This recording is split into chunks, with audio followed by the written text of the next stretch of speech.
ദൈവനാമം മഹത്വപ്പെടുമാറാകട്ടെ. ആഭരണധാരണം എന്ന വിഷയം വീണ്ടും നമ്മുടെ ഇടയിൽ ചില വ്യക്തികളുടെ വാക്കുകൾ കടമെടുത്താൽ കത്തിക്കൊണ്ടിരിക്കുകയാണല്ലോ. സത്യത്തിൽ ഇത് ഇപ്പോൾ കത്തുമല്ല ചെയ്യുന്നത്, കത്തിക്കുകയാണ് ചെയ്യുന്നത്. വിശ്വാസികൾ ആഭരണം ധരിച്ചേ മതിയാവൂ, അല്ല ധരിക്കാൻ പാടില്ല, ഇങ്ങനെ പറയുന്ന രണ്ട് വിഭാഗങ്ങൾ നമ്മുടെ ഇടയിലുണ്ട്. അതിൽ എനിക്ക് തോന്നുന്നു ഒരു വലിയ സമൂഹം ഇതിനകത്ത് ധരിക്കണം എന്ന് ആഗ്രഹിക്കുന്നവരുണ്ട്, ധരിച്ചാലും കുഴപ്പമില്ല എന്ന് പറയുന്നവരുമുണ്ട്. ഒരു ചെറിയ സമൂഹം മാത്രമായിരിക്കാം വിശ്വാസികൾ ആഭരണം ധരിക്കാൻ പാടില്ല എന്ന് പൂർണ്ണമായിട്ടും അറിവോടുകൂടി വിശ്വസിക്കുന്നത്. ആ ചെറിയ കൂട്ടത്തിൽ ഉള്ള ചില വ്യക്തികളുടെ വാക്കുകൾ കടമെടുത്താൽ കപടതയുള്ള ഒരു സുവിശേഷനാണ് ഞാനോ എന്റെ ഭവനത്തിൽ ആരും തന്നെ ആഭരണം ധരിക്കുന്നില്ല. അത് ബ്രദറുകാർ ആചരിച്ചു പോകുന്ന ഒരു പാരമ്പര്യം അനുസരിക്കുന്നു എന്നുള്ള നിലയിലല്ല, മറിച്ച് കൃത്യമായ തിരുവചനത്തിലുള്ള നിശ്ചയത്തിൽ നിന്നുകൊണ്ടാണ് ഞാനും എൻ്റെ കുടുംബവും ആഭരണ വർജനം നടത്തിയിരിക്കുന്നത്. അതുമായിട്ട് ബന്ധപ്പെട്ട ചില ഭേദഭാവങ്ങൾ ദൈവജനത്തിന് മുമ്പാകെ കൊണ്ടുവരണം എന്ന് ഞാൻ ആഗ്രഹിക്കുന്നു. ആഭരണം ധരിക്കണം എന്ന് വാദിക്കുന്നവരുടെയും ധരിക്കണ്ട എന്ന് വാദിക്കുന്നവരുടെയും ചില വീഡിയോകൾ ഞാൻ കാണുവാൻ തക്കണിടയായി തീർന്നു. എന്നാൽ ഈ രണ്ട് വീഡിയോകളിലും പറയാത്ത ഒരു പക്ഷെങ്കിൽ ദൈവമക്കളിൽ പലരും ശ്രദ്ധിച്ചിട്ടില്ലാത്ത ഒരു ഭേദഭാഗമാണ് ഈ സമയത്ത് ഞാൻ നിങ്ങളുടെ ശ്രദ്ധയിൽ പെടുത്തുവാൻ തക്കണം ആഗ്രഹിക്കുന്നത്. നമ്മുടെ രാജ്യം ഒരു ജനാധിപത്യ രാജ്യമാണ്. ആഭരണം ധരിക്കുന്നതിനോ ധരിക്കാതിരിക്കുന്നതിനോ ഉള്ള സ്വാതന്ത്ര്യം എല്ലാവർക്കും ഉണ്ട്. എന്നാൽ ബൈബിളിൽ വിശ്വസിക്കുന്ന രക്ഷിക്കപ്പെട്ട ദൈവമക്കൾ എന്തുകൊണ്ട് ആഭരണ വർജനം ചെയ്യണം? ആഡംബര വർജനത്തെക്കുറിച്ചല്ല ഞാനിവിടെ പറയുന്നത്. ആഭരണ വർജനം, ആഭരണം എന്തുകൊണ്ട് ധരിക്കാൻ പാടില്ല എന്നുള്ള വിഷയത്തെക്കുറിച്ചാണ് ഞാനിവിടെ സംസാരിക്കാൻ തക്കണോ ആഗ്രഹിക്കുന്നത്. പലപ്പോഴും ആഭരണം എന്ന വിഷയത്തെക്കുറിച്ച് നാം ചർച്ച ചെയ്യുമ്പോൾ ആഭരണത്തെ ആഡംബരം എന്ന വിഷയത്തോട് ചേർത്താണ് നാം ചിന്തിക്കുന്നത്. അപ്പോൾ അതുകൊണ്ട് തന്നെ വലിയ വീട് വയ്ക്കുന്നില്ലേ, വിലയുള്ള വസ്ത്രം ധരിക്കുന്നില്ലേ, വാഹനം ഉപയോഗിക്കുന്നില്ലേ, പിന്നെ എന്തുകൊണ്ട് ഒരു 5000-ന്റെയോ 10,000-ന്റെയോ ഒരു ആഭരണം എന്തുകൊണ്ട് ധരിച്ചുകൂടാ എന്നുള്ള ഒരു കൗണ്ടർ ചോദ്യം ചോദിച്ച് ഈ ആഭരണവർജനം എന്നുള്ള വിഷയത്തിന്റെ പ്രസക്തി ഇല്ലാതാക്കുവാൻ പലരും ശ്രമിക്കാറുണ്ട്. അപ്പോസ്തല പ്രവൃത്തികൾ 15-ാം അധ്യായത്തിന്റെ പശ്ചാത്തലം തിരുവചനം വായിക്കുന്ന ആളുകൾക്ക് വളരെ പരിചിതമാണല്ലോ. അപ്പോസ്തലനായ പൗലോസും ബർന്നബാസും അന്ത്യോക്യ സഭയിൽ നിന്നും അവരെ അയച്ചതിനു ശേഷം യഹൂദന്മാരല്ലാത്ത വിജാതിയരുടെ ഇടയിലേക്ക് സുവിശേഷ പ്രവർത്തനത്തിന് പോവുകയും അനേക വിജാതിയർ വിശ്വാസത്തിലേക്ക് കടന്നു വരികയും അവരുടെ ഇടയിൽ സഭകൾ ഉണ്ടാവുകയും ചെയ്തു.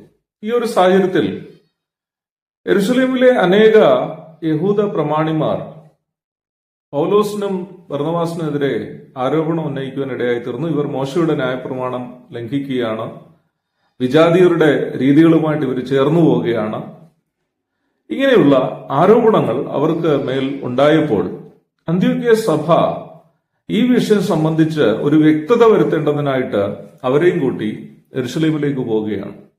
യെരുശലേമിലെ അപ്പോസ്തലന്മാരുടെ മുമ്പാകെ ഈ വിഷയങ്ങൾ അവതരിപ്പിക്കുന്നു. അപ്പോസ്തലന്മാരുടെയും മൂപ്പന്മാരുടെയും ഇടയിൽ ഈ വിഷയം സംബന്ധിച്ച് കൂലങ്കഷമായ ചർച്ച നടന്നതിന് ശേഷം അപ്പോസ്തലന്മാർ ഈ വിഷയത്തിന്മേൽ വയ്ക്കുന്ന ഒരു കൺക്ലൂഷൻ, അതായത് വിഗ്രഹാരാധന, പ്രകൃതി ആരാധന മുതലായ കാര്യങ്ങളിൽ നിന്നും ക്രിസ്തീയ വിശ്വാസത്തിലേക്ക് കടന്നു വന്ന ആളുകൾ അനിവാര്യമായി പാലിക്കേണ്ട വിഷയങ്ങൾ എന്തൊക്കെയാണ്, വിടേണ്ടാത്ത കാര്യങ്ങൾ എന്തൊക്കെയാണ് മുതലായ വിഷയങ്ങളിൽ ഒരു വ്യക്തത വരുത്തുന്ന ഭാഗമാണ് അപ്പോസ്തല പ്രവൃത്തികൾ 15-ാം അധ്യായം. ഈ വിഷയത്തിന്മേൽ അവർ പറയുന്ന ഒരു കൺക്ലൂഷൻ, അതിന്റെ 19-20 വാക്യങ്ങളിൽ നിന്ന് നമുക്ക് കാണുവാൻ കഴിയുന്നതാണ്. അത് ഞാനൊന്ന് വായിക്കുകയാണ്. ആകയാൽ ജാതികളിൽ നിന്ന് ദൈവത്തിങ്കിലേക്ക് തിരിയുന്നവരെ നാം അസഹ്യപ്പെടുത്താതെ അവർ വിഗ്രഹമാലിന്യങ്ങൾ, പരസംഗം, ശ്വാസം മുട്ടിച്ചത്തത്, രക്തം എന്നിവ വർജിക്കുവാൻ നാം അവർക്ക് എഴുതണം എന്ന് ഞാൻ അഭിപ്രായപ്പെടുന്നു. ഇതിന്റെ ഇംഗ്ലീഷ് ട്രാൻസ്ലേഷൻ വളരെ ക്ലാരിറ്റി ഉള്ളതാണ്. Therefore it is my judgment that we do not trouble those who are turning to God from among the Gentiles, but that we write to them that they abstain from things contaminated by idols, and from fornication, and from what is strangled, and from blood. അവിടെ തുടക്കത്തിൽ തന്നെ അപ്പോസ്തലന്മാർ സൂചിപ്പിക്കുന്ന ഒരു ഭാഗമാണ് abstain from things contaminated by idols. ഈ സമയത്ത് ഞാന് ഇതിനോടനുബന്ധിച്ച് മഹാരാഷ്ട്രയിൽ നിന്ന് ഒരു സഭയിലെ സഹോദരൻ എന്നോട് ചോദിച്ച ഒരു ചോദ്യവും അതിന് ഞാൻ കൊടുത്തൊരു മറുപടിയും ഒന്ന് സൂചിപ്പിക്കാൻ തക്കവണ്ണം ആഗ്രഹിക്കുന്നു. മഹാരാഷ്ട്രയിലെ ഒരു സഭയിൽ ഒരു പ്രയാസം ഉണ്ടാവാനിടയായി തീർന്നു. മഹാരാഷ്ട്രയിലെ മറ്റൊരു സഭയിൽ നിന്നുള്ള ഒരു പെൺകുട്ടിയും ബോംബെ സൈഡിലുള്ള ഒരു സഭയിൽ നിന്നുള്ള ഒരു ചെറുപ്പക്കാരനുമായിട്ട് കല്യാണം ആലോചിച്ചു. രണ്ടു വീട്ടുകാർക്കും ഇഷ്ടപ്പെട്ടു. പെൺകുട്ടിക്കും ചെറുക്കനും തമ്മിൽ ഇഷ്ടപ്പെട്ടു. എന്നാൽ പെൺകുട്ടി ആഭരണം ധരിക്കാത്ത ഒരു പെൺകുട്ടിയും ആ പയ്യൻ കൂടി വന്നിരുന്നത് ആഭരണം ധരിക്കുന്ന ഒരു സഭയിൽ നിന്നുമാണ്. എന്നാൽ ഈ പെൺകുട്ടിയെ ഇഷ്ടപ്പെട്ടത് മൂലം പയ്യന് ആ പെൺകുട്ടി ആഭരണം ധരിച്ചില്ലെങ്കിലും കുഴപ്പമൊന്നുമില്ല എന്നുള്ളൊരു തീരുമാനമായിരുന്നു. പെൺകുട്ടി ഞാൻ ഒരു കാരണവശാലും ആഭരണം ധരിക്കില്ല എന്നുള്ള ഉറച്ച തീരുമാനത്തിലുമായിരുന്നു. എന്നാൽ ദുഃഖകരമായൊരു കാര്യം എന്ന് പറഞ്ഞാല് ഈ പയ്യൻ കൂടി വരുന്ന സഭയിലെ ഉത്തരവാദിത്തപ്പെട്ട ചിലർക്ക് ആഭരണം ധരിച്ചേ മതിയാവൂ എന്നുള്ള ഒരു നിർബന്ധം പിടിക്കുകയും ആ കല്യാണം ഇങ്ങനെ തുലാസിൽ തൂങ്ങുന്ന ഒരു സാഹചര്യം ഉണ്ടാവുകയും ചെയ്തു. ഇതിനോടുള്ള അനുബന്ധിച്ച് ആ പയ്യന്റെ സഭയിൽ നിന്ന് ഒരു സഹോദരൻ എന്നെ വിളിച്ച് ഒരു അഭിപ്രായം ചോദിക്കുകയുണ്ടായി. സഹോദര, ഇങ്ങനെ ഒരു വിഷയമുണ്ട്, താങ്കൾ ഇതിനെക്കുറിച്ച് എന്താണ് അഭിപ്രായം പറയുവാൻ ആഗ്രഹിക്കുന്നത്? അപ്പോ ഇങ്ങനെ ഒരു സാഹചര്യം, അതായത് ഈ ചെറുക്കന്റെ സഭയിലെ മൂപ്പന്മാർ പെൺകുട്ടി ആഭരണം ധരിച്ചേ മതിയാവൂ എന്നുള്ള ഒരു നിർബന്ധ ബുദ്ധി എന്തുകൊണ്ടാണ് പ്രയോഗിക്കുന്നതെന്ന് ഞാൻ അന്വേഷിച്ചപ്പോൾ എനിക്ക് മനസ്സിലാക്കാൻ സാധിച്ചത്, ആ സഭയിലെ ഉത്തരവാദിത്തപ്പെട്ട ചിലർ ആഭരണ വ്യവസായവുമായിട്ട് ബന്ധപ്പെട്ട് നിൽക്കുന്ന ഒരു വ്യക്തിയായിരുന്നു. എന്നെ വിളിച്ച ചെറുപ്പക്കാരനും ആഭരണ വ്യവസായവുമായിട്ട് ബന്ധപ്പെട്ട് നിൽക്കുന്ന ഒരു വ്യക്തിയായിരുന്നു. അപ്പോ ആഭരണം വർജിക്കുന്ന ഒരു പെൺകുട്ടി ആ സഭയിൽ കടന്നു വരുന്നത് ഒരുപക്ഷെ അവരുടെ വ്യവസായത്തിന് ഒരു ഭീഷണിയായി തീർന്നേക്കാം എന്നവര് ഭയപ്പെടുകയുണ്ടായി. ഈ വിഷയം എന്നോട് ചോദിച്ചപ്പോ ഞാന് എന്നെ വിളിച്ച ഈ ചെറുപ്പക്കാരനോട് ഒരു കാര്യം ചോദിക്കുകയുണ്ടായി. സഹോദരൻ ഈ ആഭരണ വ്യവസായവും അതിന്റെ ഡിസൈനിങ്ങുമായിട്ടൊക്കെ ബന്ധപ്പെട്ട് നിൽക്കുന്ന ഒരു ജോലി ചെയ്യുന്ന ആളാണല്ലോ. അപ്പം ഞാൻ ഈ വിഷയത്തിൽ കേട്ടിട്ടുള്ള ഒരു സംശയം ഞാൻ അത് താങ്കളിൽ നിന്ന് തന്നെ ദൂരീകരിക്കുവാൻ ആഗ്രഹിക്കുന്നു. എന്റെ സംശയം എന്ന് പറയുന്നത്, ഞാൻ വളരെ ചെറുപ്പത്തിൽ മുതൽ തന്നെ ചില സോഴ്സസിൽ നിന്നും കേട്ടിട്ടുള്ള ഒരു കാര്യമാണ്, ആഭരണം ഡിസൈൻ ചെയ്യുന്നത് പല ദേവീ ദേവതകളുമായിട്ട് ബന്ധപ്പെട്ട അല്ലെങ്കിൽ വിഗ്രഹാരാധനയുമായി ബന്ധപ്പെട്ട പ്രാകൃതമായ പല ആചാരങ്ങളുമായിട്ട് ബന്ധപ്പെട്ട ചില കാര്യങ്ങളെ ബേസ് ചെയ്തിട്ടാണ് ഈ ആഭരണങ്ങളുടെ ഡിസൈൻ ചെയ്യുന്നത് എന്നൊരു അറിവ് എനിക്ക് കിട്ടുവാൻ ഇടയായിത്തീർന്നു. അതായത് പല ആഭരണങ്ങളും പല പല ദേവീ ദേവതകളുമായിട്ട് ബന്ധമുള്ളതാണ്. അപ്പൊ ഇത് ഞാൻ കേട്ടിട്ടുള്ളതേ ഉള്ളൂ. ചെറുപ്പം മുതൽ ആഭരണം ഞാൻ ധരിച്ചിട്ടില്ല. അപ്പൊ അതുകൊണ്ട് ഈ വിഷയത്തിൽ സഹോദരനിൽ നിന്ന് തന്നെ ഒരു വ്യക്തത ഞാൻ ആഗ്രഹിക്കുന്നു എന്ന് പറഞ്ഞപ്പോൾ, അത്ഭുതം എന്ന് പറയട്ടെ സഹോദരി സ്വരന്മാരെ, വിശ്വാസിയായ ആ സഹോദരൻ, ആഭരണ വ്യവസായത്തിൽ ഏർപ്പെട്ടിരുന്ന ആ സഹോദരൻ എന്നോട് പറഞ്ഞത്, സഹോദരൻ പറഞ്ഞ കാര്യം ശരിയാണ്. ഓരോ ആഭരണങ്ങളും ഡിസൈൻ ചെയ്യുന്നത് ഓരോ ദേവി ദേവതമാരുടെ ചില കാര്യങ്ങളുമായിട്ട് ബന്ധപ്പെട്ടാണ്. ഞാൻ ആ വിഷയമായിട്ട്, ഡിസൈനിങ്ങുമായിട്ട് ബന്ധമില്ലാത്ത ആളായതുകൊണ്ട് അതെങ്ങനെ ഡിസൈൻ ചെയ്യുന്നു പറയാൻ എനിക്ക് സാധിക്കില്ല. എന്നാൽ ആ ആഭരണ വ്യവസായവുമായിട്ട് ബന്ധപ്പെട്ട് നിൽക്കുന്ന ബോംബെയിലെ ബ്രദറൻ സഭയിലെ ഒരു മറാഠി സഹോദരൻ എന്നോട് പറഞ്ഞത്, ആഭരണം ഡിസൈൻ ചെയ്യുന്നതും ദേവീ ദേവതകളുമായിട്ട്, വിഗ്രഹാരാധനയുമായിട്ട് കൃത്യമായ ബന്ധം ഉണ്ട് എന്നാണ്. ഈ ഭാഗത്ത് അപ്പോസ്തലന്മാർ, അതായത് അപ്പോസ്തല പ്രവൃത്തി 15-ാം അധ്യായത്തിൽ ഇങ്ങനെയുള്ള വിഗ്രഹാരാധനയിൽ നിന്നും കടന്നു വന്ന വിജാതീയരായ വിശ്വാസികളോട് കൃത്യമായിട്ട് ആവശ്യപ്പെടുന്നത് abstain from things contaminated by idols എന്നാണ്. വിഗ്രഹ മാലിന്യങ്ങളിൽ നിന്നും നാം വേറിട്ട് നിൽക്കേണ്ടിയിരിക്കുന്നു. അതായത് വിഗ്രഹാരാധനയുമായിട്ട് ബന്ധപ്പെട്ട എല്ലാ കാര്യങ്ങളിൽ നിന്നും രക്ഷിക്കപ്പെട്ട ദൈവമക്കൾ വേറിട്ട് നിൽക്കേണ്ടിയിരിക്കുന്നു. പുറപ്പാട് പുസ്തകം 33-ാം അധ്യായമൊക്കെ പലർക്കും അറിയുന്നതാണ്. ഇസ്രായേൽ മക്കൾ ആഭരണ വർജനം ആരംഭിച്ചത് അതിന് വിഗ്രഹാരാധനയുമായിട്ട് ബന്ധമുണ്ടെന്ന് മനസ്സിലാക്കിയതുകൊണ്ടാണ്. എന്നാൽ പിന്നീടുള്ള കാലഘട്ടങ്ങളിൽ അവർ മറ്റനേകം ആത്മീയ വിഷയങ്ങളിലും വീണുപോയതുപോലെ ആഭരണ ധാരണത്തിലും അവർ വീണുപോയി എന്ന് മാത്രമാണ് നാം മനസ്സിലാക്കേണ്ടിയിരിക്കുന്നത്.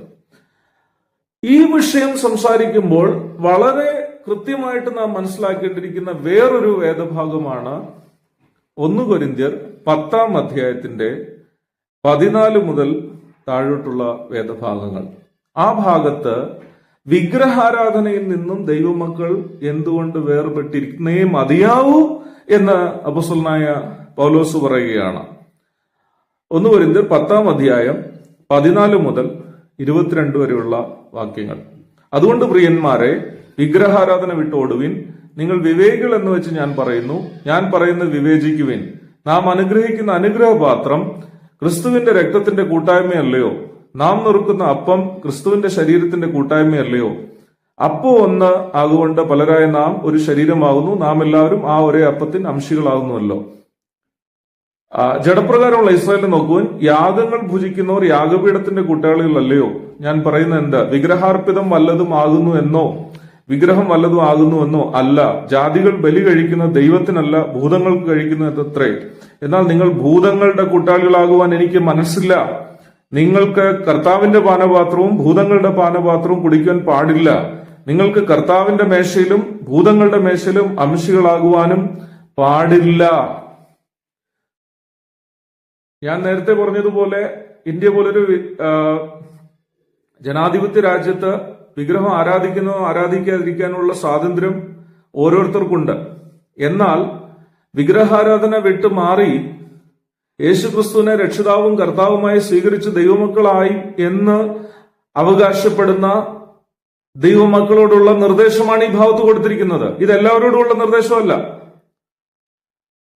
തിരുവത്താഴത്തിൽ പങ്കാളികളാകുന്ന ദൈവമക്കൾ വിഗ്രഹ മാലിന്യങ്ങളിൽ പങ്കാളികളാവാൻ പാടില്ല. അതിന്റെ കാരണം അവിടെ പറയുന്നത് കൃത്യമായിട്ട് അവിടെ പറയുന്നുണ്ട്, വിഗ്രഹങ്ങളുടെ പിറകിൽ പ്രവർത്തിക്കുന്നത് എന്താണെന്ന്. ദൈവമക്കളെന്ന് അവകാശപ്പെടുന്ന ദൈവജനം ഒരേ സമയത്ത് ദൈവത്തിന്റെയും ഭൂതങ്ങളുടെയും പങ്കാളികളാകുവാൻ, സഹകാരികളാകുവാൻ പാടില്ല. അങ്ങനെയെങ്കിൽ വിഗ്രഹാരാധന വിട്ട് ഓടി മാറിയിരിക്കുന്ന രക്ഷിക്കപ്പെട്ട ദൈവജനം വിഗ്രഹങ്ങളെ ബേസ് ചെയ്ത്, വിഗ്രഹാരാധനയെ ബേസ് ചെയ്ത് ഡിസൈൻ ചെയ്യപ്പെടുന്ന ആഭരണങ്ങൾ ധരിക്കുവാൻ പാടുണ്ടോ എന്ന് സ്വയം ചിന്തിക്കേണ്ടതാണ്. എന്റെ പ്രിയപ്പെട്ടവരെ, 22-ാം വാക്യം ഇങ്ങനെയാണ് അവസാനിക്കുന്നത്. അല്ല, നാം കർത്താവിന് ക്രോധം ജലിപ്പിക്കുന്നുവോ? അവനേക്കാൾ നാം ബലവാന്മാരോ? പ്രിയപ്പെട്ടവരെ, ദുഷ്ടാത്മാക്കളുമായി ബന്ധപ്പെട്ട കാര്യങ്ങൾ, വിഗ്രഹാരാധനയെ ബേസ് ചെയ്ത് ഉണ്ടാക്കിയിരിക്കുന്ന ആഭരണം കഴുത്തിൽ അണിഞ്ഞ് ശരീരത്തിൽ അണിഞ്ഞ് നടക്കുന്നത് നമുക്ക് നന്മയ്ക്കായി തീരുമോ എന്ന് നാം സ്വയം പരിശോധിക്കേണ്ടതാണ്. ഈ ഒരു വിഷയത്തിൽ ഒരു കാര്യം കൂടെ മാത്രം പറഞ്ഞിട്ട് ഞാൻ അവസാനിപ്പിക്കുകയാണ്. പുതിയ നിയമത്തിൽ മറ്റു ഭാഗങ്ങളിൽ പറഞ്ഞിരിക്കുന്ന കാര്യങ്ങൾക്കും ഈ അപ്പോസ്തല പ്രവൃത്തി 15-ാം അധ്യായത്തിന്റെ 20-ാം വാക്യത്തിൽ പറഞ്ഞിരിക്കുന്ന കാര്യങ്ങളോട് ബന്ധമുണ്ടെന്ന് നാം കൃത്യമായിട്ട് മനസ്സിലാക്കേണ്ടതാണ്. അതൊന്നും എക്സ്പ്ലെയിൻ ചെയ്ത് പറയുവാൻ സോഷ്യൽ മീഡിയയിലെ ഈ ചുരുക്ക സമയത്തിനുള്ളിൽ സാധ്യമല്ല എന്നുള്ളത് കൊണ്ട് ഞാൻ ആ ഭാഗത്തേക്ക് കടക്കുവാൻ തക്കവണ്ണം ഞാൻ ആഗ്രഹിക്കുന്നില്ല. ഇവിടെ ഇപ്പോൾ സ്ക്രീനില് ഞാൻ ഗൂഗിളിൽ സെർച്ച് ചെയ്തിട്ട് കണ്ട എന്റെ ഒരു ചോദ്യത്തിന്റെ മറുപടിയാണ്, അതിന്റെ സ്ക്രീൻഷോട്ടാണ് അവിടെ ഷെയർ ചെയ്തിരിക്കുന്നത്. അവിടെ ആഭരണങ്ങളുടെ ഡിസൈനിങ്ങും വിഗ്രഹാരാധനയും തമ്മിൽ എന്തെങ്കിലും ബന്ധമുണ്ടോ എന്നുള്ള ചോദ്യത്തിന് ഗൂഗിൾ തന്നിരിക്കുന്ന മറുപടിയാണ് അവിടെ സ്ക്രീനിൽ ഞാൻ ഷെയർ ചെയ്തിരിക്കുന്നത്. അവിടെ നിങ്ങൾക്ക് കാണാൻ സാധിക്കും, അവിടെ എഴുതിയിരിക്കുന്നത് yes, many ornaments are designed with specific patterns, motifs and symbols directly inspired by pagan gods, mythology and ancient nature based belief systems. കൃത്യമായിട്ട് പറയുകയാണ്, ആഭരണങ്ങൾ ഡിസൈൻ ചെയ്യുന്നത് പ്രത്യേകമായി പേഗൻ ഗോഡ്സ്, വിജാതീയ ദൈവങ്ങളുമായിട്ട് ബന്ധപ്പെട്ട് അല്ലെങ്കിൽ അതിൽ നിന്ന് പ്രേരണ ഉൾക്കൊണ്ട് അവരുടെ മിത്തോളജി, ഐതിഹ്യ കഥകൾ, അലങ്കാര രൂപങ്ങൾ അതിനെ ബേസ് ചെയ്താണ് ഉണ്ടാക്കിയിരിക്കുന്നത്. അല്ലെങ്കിൽ മറ്റൊന്ന് ancient nature based belief system, പ്രകൃതി ആരാധനയുമായിട്ട് ബന്ധപ്പെട്ട കാര്യങ്ങളുമായിട്ട് അതിനെ ബേസ് ചെയ്തിട്ടാണ് ആഭരണങ്ങൾ ഡിസൈൻ ചെയ്തിരിക്കുന്നതെന്നാണ് ഗൂഗിൾ പറയുന്നത്. അടുത്ത വരി ശ്രദ്ധിക്കുക. These designs R often worn as tokens of protection, spiritual connection, or to honor specific deities. These designs are often worn as tokens of protection, spiritual connection, or to honor specific deities, with many patterns dating back thousands of years. ഈ designs, ഓരോ different designs അത് ധരിക്കുന്നവർ എന്തിനാണ് ധരിക്കുന്നത്? Protection. എന്ത് protection? അത് പ്രതിനിധീകരിക്കുന്ന ദേവതയിൽ നിന്നുള്ള protection, ദേവത കൊടുക്കുന്ന പ്രൊട്ടക്ഷൻ. സ്പിരിച്വൽ കണക്ഷൻ, ഈ ഭൂതങ്ങളോട്, വിഗ്രഹങ്ങളോടുള്ള ആത്മീയമായിട്ടുള്ള ബന്ധമാണ് ചില ഡിസൈൻസ് സൂചിപ്പിക്കുന്നത്. അപ്പോൾ വളരെ കൃത്യമായിട്ട് പറയണം, തൗസൻഡ്സ് ഓഫ് ഇയേഴ്സ് ആയിട്ട് ആഭരണങ്ങളുടെ ഡിസൈൻ നടക്കുന്നത് വിഗ്രഹാരാധനയുമായിട്ട് ബന്ധപ്പെട്ട കാര്യമാണ്. അതുകൊണ്ടാണ് യെരുശലേമിൽ നടന്ന ആ സമ്മേളനത്തിൽ അപ്പോസ്തലന്മാർ വിജാതിയരിൽ നിന്ന് വന്നവരോട് പറയുന്നത്, abstain from things contaminated with idols, വിഗ്രഹ മാലിന്യങ്ങളോട് അകന്നു നിൽക്കുക. കൊരിന്ത്യർ ലേഖനത്തിലേക്ക് വരുമ്പോൾ അപ്പോസ്തലനായ പൗലോസ് പറയുന്നു, വിഗ്രഹാരാധനയിലേക്ക് ആളുകളെ ആകർഷിക്കുന്നത് വിഗ്രഹമല്ല, അതിന്റെ പുറകിൽ പ്രവർത്തിക്കുന്ന ശക്തിയാണ്. യേശു ക്രിസ്തുവിനെ രക്ഷിതാവും കർത്താവുമായിട്ട് സ്വീകരിച്ചിരിക്കുന്ന ദൈവജനം വിഗ്രഹ മാലിന്യങ്ങളെ ശരീരത്തിൽ അണിഞ്ഞു നടക്കണോ വേണ്ടയോ എന്ന് രക്ഷിക്കപ്പെട്ട ദൈവജനം സ്വയം പരിശോധിക്കേണ്ടതാണ്. ഈ വിഷയത്തിൽ പണ്ഡിതരെന്ന് ധരിക്കുന്ന അനേകർ, അല്ലെങ്കിൽ സ്വന്തം ഐക്യു മൂലം ദൈവവചനത്തെ വിവേചിക്കുവാൻ ശ്രമിച്ച് തങ്ങളുടെ പാണ്ഡിത്യം മാത്രം ബേസ് ചെയ്തുകൊണ്ട് ദൈവമക്കളെ വഴിതെറ്റിക്കുന്നു എന്നുള്ള ഒരു ഭയം എന്റെ ഉള്ളിൽ ഉണ്ടായതുകൊണ്ടാണ് ഈ വിഷയത്തിന്മേൽ പരിശുദ്ധാത്മാവ് എനിക്ക് നൽകിയ പ്രകാശനം അനുസരിച്ച് ഈ സത്യം ദൈവജനത്തോട് പറയുവാൻ തക്കവണ്ണം ഞാൻ ആഗ്രഹിക്കുന്നത്. ഇത് ഒരു വ്യക്തിയെയും അപമാനിക്കുന്നതിനോ ഇകഴ്ത്തി കാണിക്കുന്നതിനോ വേണ്ടിയല്ല.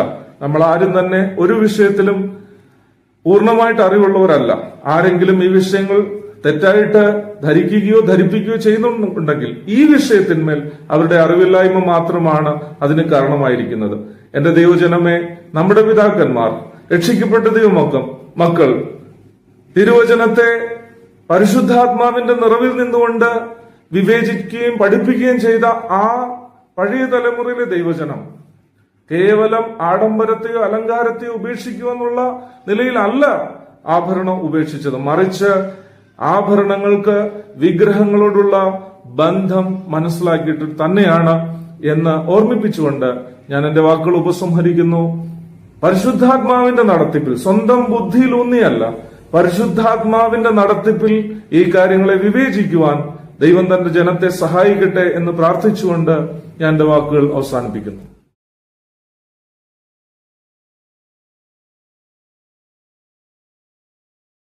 ക്രിസ്തുയേശുവിൽ എല്ലാവർക്കും വിനീതമായ സ്നേഹവന്ദനങ്ങൾ അറിയിക്കുന്നു. യേശുക്രിസ്തുവിനെ രക്ഷിതാവും കർത്താവുമായിട്ട് സ്വീകരിച്ചിരിക്കുന്ന ദൈവമക്കൾ ആഭരണം ധരിക്കുന്ന ഉചിതമോ അല്ലയോ എന്നുള്ള വിഷയത്തിൽ ചെയ്യുന്ന രണ്ടാമത്തെ വീഡിയോ ആണിത്. ആദ്യത്തെ വീഡിയോ കാണാത്തവർ ദയവായി ആ വീഡിയോ കൂടി കണ്ടിട്ട് ഇത് കാണണമേ എന്ന് വിനീതമായിട്ട് ഓർമ്മിപ്പിക്കുന്നു. ഞാൻ നേരത്തെയും സൂചിപ്പിച്ചിരുന്ന പോലെ നമ്മുടെ രാജ്യം ഒരു ജനാധിപത്യ രാജ്യമാണ്. ഇവിടെ ആഭരണം ധരിക്കുന്നതിനോ ധരിക്കാതിരിക്കുന്നതിനോ ഒക്കെയുള്ള സ്വാതന്ത്ര്യം എല്ലാവർക്കും ഉണ്ട്.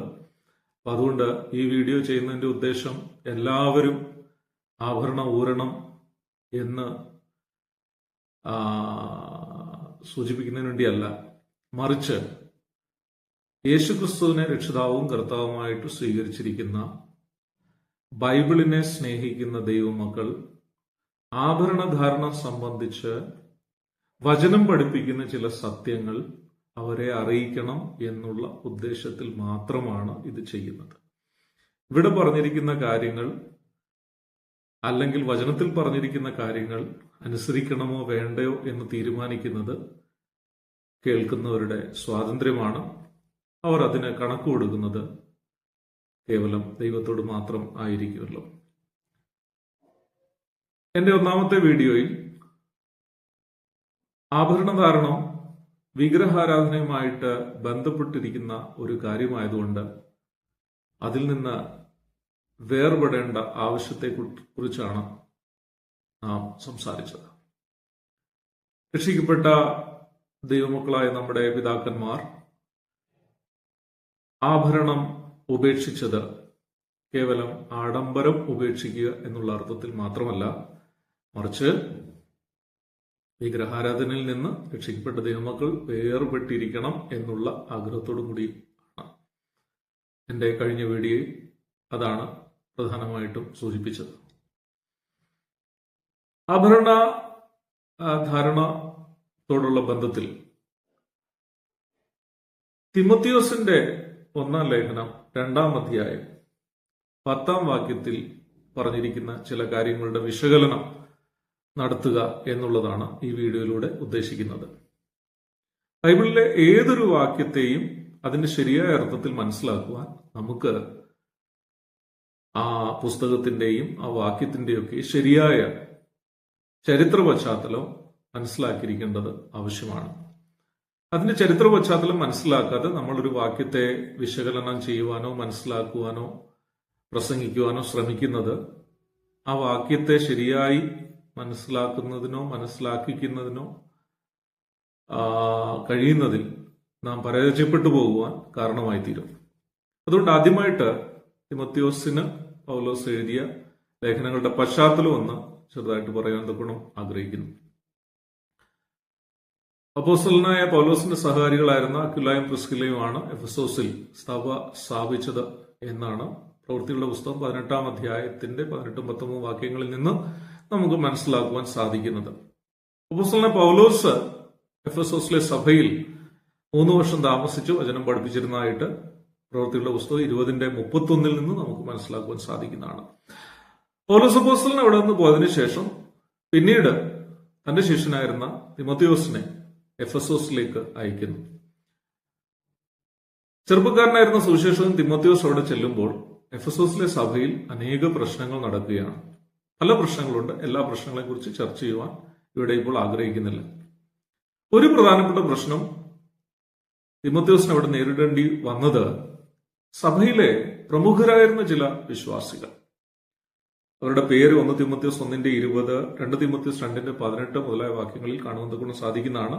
ഹ്യൂമനയോസ്, അലക്സാണ്ടർ, ഫിലേത്തോസ് മുതലായ ചില പ്രമുഖ വിശ്വാസികൾ അവർ സഭയിൽ പഠിപ്പിച്ച ചില ദുരുപദേശങ്ങൾ, അത് സഭയിലെ വിശ്വാസികൾ ദൈവസ്നേഹത്തിൽ നിന്ന് വീണുപോകുന്നതിനും ലോകത്തെ സ്നേഹിക്കുന്നതിനും പണത്തോടുള്ള ആർത്തിയിലും ലൗകികതയിലും ശാരീരിക സുഖങ്ങളിലും അടിമപ്പെട്ടു പോകുന്നതിന് കാരണമായി തീർന്നു. എല്ലാ സ്ഥലങ്ങളിലും സത്യത്തിൽ കർത്താവ് വചനം പഠിപ്പിക്കുവാൻ ഏൽപ്പിച്ച കർത്താവിന്റെ ശുശ്രൂഷകന്മാർ ആ ശുശ്രൂഷ ചെയ്യാതിരിക്കുകയും ആ സ്ഥാനത്തേക്ക് പ്രമുഖന്മാർ കടന്നു വന്ന് അവരുടെ ബുദ്ധിവൈഭവം അനുസരിച്ച് വചനം പഠിപ്പിക്കുവാൻ ശ്രമിക്കുകയും ചെയ്യുമ്പോഴാണ് പലപ്പോഴും ദുരുപദേശങ്ങൾ സഭയിൽ ഉണ്ടാവുവാൻ കാരണമായി തീരുന്നത്.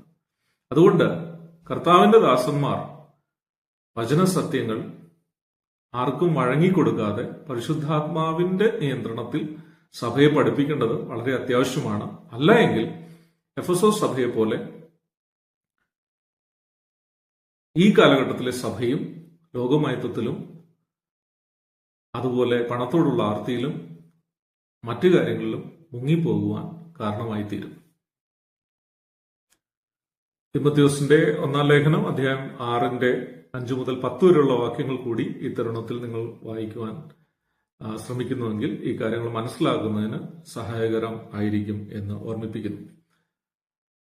എഫെസോസ് സഭയിലെ ലോകമയത്വം എന്നുള്ള വിഷയം നാം ചർച്ച ചെയ്യുമ്പോൾ ആ ലോകമയത്വത്തിന് എഫെസോസിലെ അല്ലെങ്കിൽ എഫെസോസ് നഗരത്തിലെ സംസ്കാരവുമായിട്ടും ജീവിത രീതികളുമായിട്ടും അതിന് ബന്ധമുണ്ട് എന്ന് നാം മനസ്സിലാക്കേണ്ടിയിരിക്കേണ്ടതാണ്. അപ്പോസ്തല പ്രവൃത്തികൾ 19-ാം അധ്യായത്തിന്റെ 27, 28, 35 മുതലായ വാക്യങ്ങൾ വായിക്കുകയാണെങ്കിൽ എഫെസോസ് നഗരം അർത്തമീസ് എന്ന് പറയുന്ന ഒരു യവന ദേവതയ്ക്ക് സമർപ്പിക്കപ്പെട്ടിരുന്ന ഒരു നഗരമായിരുന്നു എന്ന് മനസ്സിലാക്കുവാൻ തക്കവണ്ണം സാധിക്കുന്നതാണ്. ലാറ്റിൻ ഭാഷയിൽ ഡയാന എന്നും അറിയപ്പെട്ടിരുന്ന ഈ ദേവത ഗ്രീക്ക് ഐതിഹ്യങ്ങൾ അനുസരിച്ച് ഗ്രീക്ക് ദേവതകളായ സൂയസിന്റെയും ലേറ്റോയുടെയും മകളും അപ്പോളോയുടെ സഹോദരിയുമായിരുന്നു. ഐതിഹ്യം അനുസരിച്ച് ഈ അർത്തമീസ് ദേവി അതിസുന്ദരിയായ ഒരു കന്യകയും അതുപോലെ ആഭരണ വിഭൂഷിതയുമായിരുന്നു. ഗ്രീക്കുകാർ വിശ്വസിച്ചിരുന്നത് ഈ അർത്തമീസ് ദേവി യൗവനക്കാരായ കന്യകമാരായ പെൺകുട്ടികളെയും സ്ത്രീകളെയും സംരക്ഷിക്കുന്ന ഒരു ദേവതയായിരുന്നു. അതുപോലെ പുത്രോത്പാദനം ഉണ്ടാവണമെങ്കിൽ അർത്തമീസ് ദേവിയുടെ അനുഗ്രഹം വേണം. അവരുടെ പ്രകൃതിയെ സംരക്ഷിക്കുന്ന ഒരു സംരക്ഷകയായിരുന്നു ഈ അർത്തമീസ് ദേവി എന്നൊക്കെയാണ് യവനക്കാർ, അതായത് ഗ്രീക്കുകാർ വിശ്വസിച്ചിരുന്നത്. ഗ്രീക്കുകാരുടെയും റോമാക്കാരുടെയും ഇടയിൽ വളരെ ആരാധ്യയായിരുന്ന ഒരു ദേവതയായിരുന്നു ഈ അർത്തമീസ് ദേവി. നേരത്തെ സൂചിപ്പിച്ചിരുന്ന പോലെ എഫെസോസിൽ അർത്തമീസ് ദേവിക്കായിട്ട് പണികഴിപ്പിക്കപ്പെട്ടിരുന്ന ഒരു വലിയ ക്ഷേത്രം ഉണ്ടായിരുന്നു. ആണ്ടിന്റെ വിവിധ സമയങ്ങളിൽ അർത്തമീസ് ദേവിക്കായിട്ട് അവിടെ ഉത്സവങ്ങളും പൂജകളും ഒക്കെ സംഘടിപ്പിക്കപ്പെട്ടിരുന്നു. മെയ് മാസം 6-ാം തീയതി ഈ അർത്തമീസ് ദേവിയുടെ ജന്മദിനമായിട്ട് കൊണ്ടാടിയിരുന്ന ഒരു ദിവസമായിരുന്നു. ആ ദിവസം ഈ എഫെസോസിലെ ചെറുപ്പക്കാരൊക്കെ അവര് തങ്ങളെ തന്നെ അലങ്കരിച്ചുകൊണ്ട് നഗരത്തിലിറങ്ങി ആഘോഷ പരിപാടികളിൽ പങ്കെടുക്കുമായിരുന്നു. അതിൽ പ്രത്യേകിച്ച് സ്ത്രീകളുടെ കാര്യം എടുത്തു പറയേണ്ടതാണ്. അവർ അർത്തമീസ് ദേവിയെ ഓർമ്മിപ്പിക്കും വിധം വിവിധ നിലയിൽ മുത്തുകളൊക്കെ വെച്ച് പ്രത്യേകമായ നിലയിൽ തങ്ങളുടെ തലമുടി അലങ്കരിക്കും. അർത്തമീസ് ദേവിയെ ആദരിക്കുന്ന സിംബൽസ് ഒക്കെയുള്ള ആഭരണങ്ങൾ ധരിക്കും. അർത്തമീസ് ദേവിയുടെ പടമൊക്കെയുള്ള വസ്ത്രം, അതായത് ആ പടങ്ങൾ ഇൻപ്രിന്റ് ചെയ്തിരിക്കുന്ന വസ്ത്രങ്ങളും അവർ ധരിക്കുമായിരുന്നു. അർത്തമീസ് ദേവിയുടെ പടം എന്ന് പറയുന്നത് അമ്പും വില്ലും കുലച്ചു നിൽക്കുന്ന ഒരു സുന്ദരിയായ യുവതിയാണ്. അവരുടെ തൊട്ടടുത്ത് ഒരു മാനും നിപ്പുണ്ടാവും. അപ്പം ഈ മാന്, അമ്പ്, വില്ല് ഇങ്ങനെയൊക്കെയുള്ള ചിത്രങ്ങൾ, ഇംപ്രിന്റ് ചെയ്ത വസ്ത്രങ്ങൾ, അതുപോലെ അർത്തമീസ് ദേവിയെ ഓർമ്മിപ്പിക്കുന്ന വിധത്തിലുള്ള ആഭരണങ്ങൾ ഇതൊക്കെ ധരിച്ചിട്ടായിരുന്നു ഈ സ്ത്രീകൾ, പെൺകുട്ടികൾ, യുവതികളൊക്കെ ഈ അർത്തമീസ് ദേവിയുടെ ആഘോഷ പരിപാടികളിൽ പങ്കെടുക്കുന്നതിനായിട്ട് അവര് നഗരത്തിന്റെ വിവിധ ഭാഗങ്ങളിൽ ഒന്നു ചേർന്നിരുന്നത്. ഈ അർത്തമീസ് ദേവിയെ പുത്രോത്പാദനത്തിന് അനുഗ്രഹിക്കുന്ന ദേവത എന്ന നിലയിൽ കണ്ടിരുന്നതിനാൽ ഈ ആഘോഷ പരിപാടികൾക്കായിട്ട് ഇറങ്ങുന്ന പെൺകുട്ടികളും സ്ത്രീകളും അല്പം ട്രാൻസ്പെറന്റ് ആയിട്ടുള്ള വസ്ത്രങ്ങൾ കൂടിയായിരുന്നു ധരിച്ചിരുന്നത്. പുരുഷന്മാരെ ആകർഷിക്കുക, നല്ല ആണുങ്ങളെ ഭർത്താക്കന്മാരായിട്ടോ അല്ലെങ്കിൽ അവരുടെ കുട്ടികളുടെ പിതാക്കന്മാരായിട്ടോ കിട്ടുക എന്നുള്ള ആഗ്രഹത്തിൽ പാരദർശി ആയിട്ടുള്ള അല്ലെങ്കിൽ കുറച്ച് ശരീരമൊക്കെ പ്രദർശിപ്പിക്കുന്ന നിലയിലുള്ള വസ്ത്രങ്ങളായിരുന്നു സ്ത്രീകൾ ധരിച്ചിരുന്നത്. അപ്പോസ്തലനായ പൗലോസ് തിമോത്തിയോസിന് ഈ ലേഖനം എഴുതുമ്പോൾ ലോകമയത്വത്തിലും അതുപോലെ ശാരീരിക സുഖങ്ങളിലും ആകർഷിക്കപ്പെട്ടു പോയ, ആദ്യ സ്നേഹത്തിൽ നിന്ന് വീണുപോയ എഫെസോസ് സഭയിലെ പല വിശ്വാസികളും ഈ നിലയിൽ ഈ ആഘോഷ പരിപാടികളിൽ പങ്കെടുത്തുകൊണ്ട് ലോകമനുഷ്യരുമായിട്ട് ഇഴുകിച്ചേരുന്ന ഒരു സാഹചര്യം ഉണ്ടായി എന്ന് വേണം നാം മനസ്സിലാക്കുവാൻ.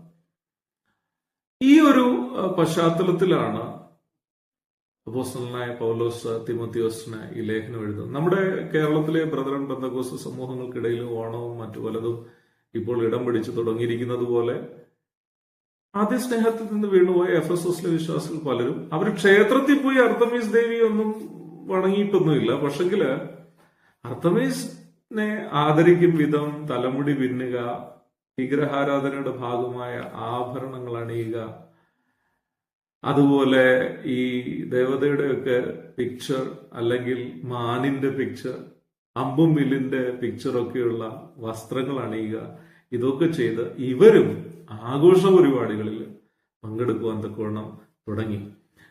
ഞാൻ ഈ പറയുന്ന കാര്യങ്ങളുടെ ഒരു എവിഡൻസ് എന്നുള്ള നിലയിൽ ഒരു ചെറിയ ഗൂഗിളിൽ നിന്നുള്ള ഒരു സ്ക്രീൻഷോട്ടും കൂടെ ഈ തരുണത്തിൽ നിങ്ങളെ കാണിക്കുകയാണ്. ഞാൻ ഈ പറയുന്ന കാര്യങ്ങളെല്ലാം ചരിത്രത്തിന്റെ ഏടുകളിൽ വളരെ കൃത്യമായിട്ട് രേഖപ്പെടുത്തപ്പെട്ടിരിക്കുന്നതാണ് എന്ന് ചൂണ്ടിക്കാണിക്കാൻ വേണ്ടി മാത്രം ഒരു ചെറിയ സ്ക്രീൻഷോട്ട് കാണിക്കുകയാണ്. അതില് എഴുതിയിരിക്കുന്ന ആ പ്രധാന ഭാഗം നിങ്ങളൊന്ന് ശ്രദ്ധിക്കുക.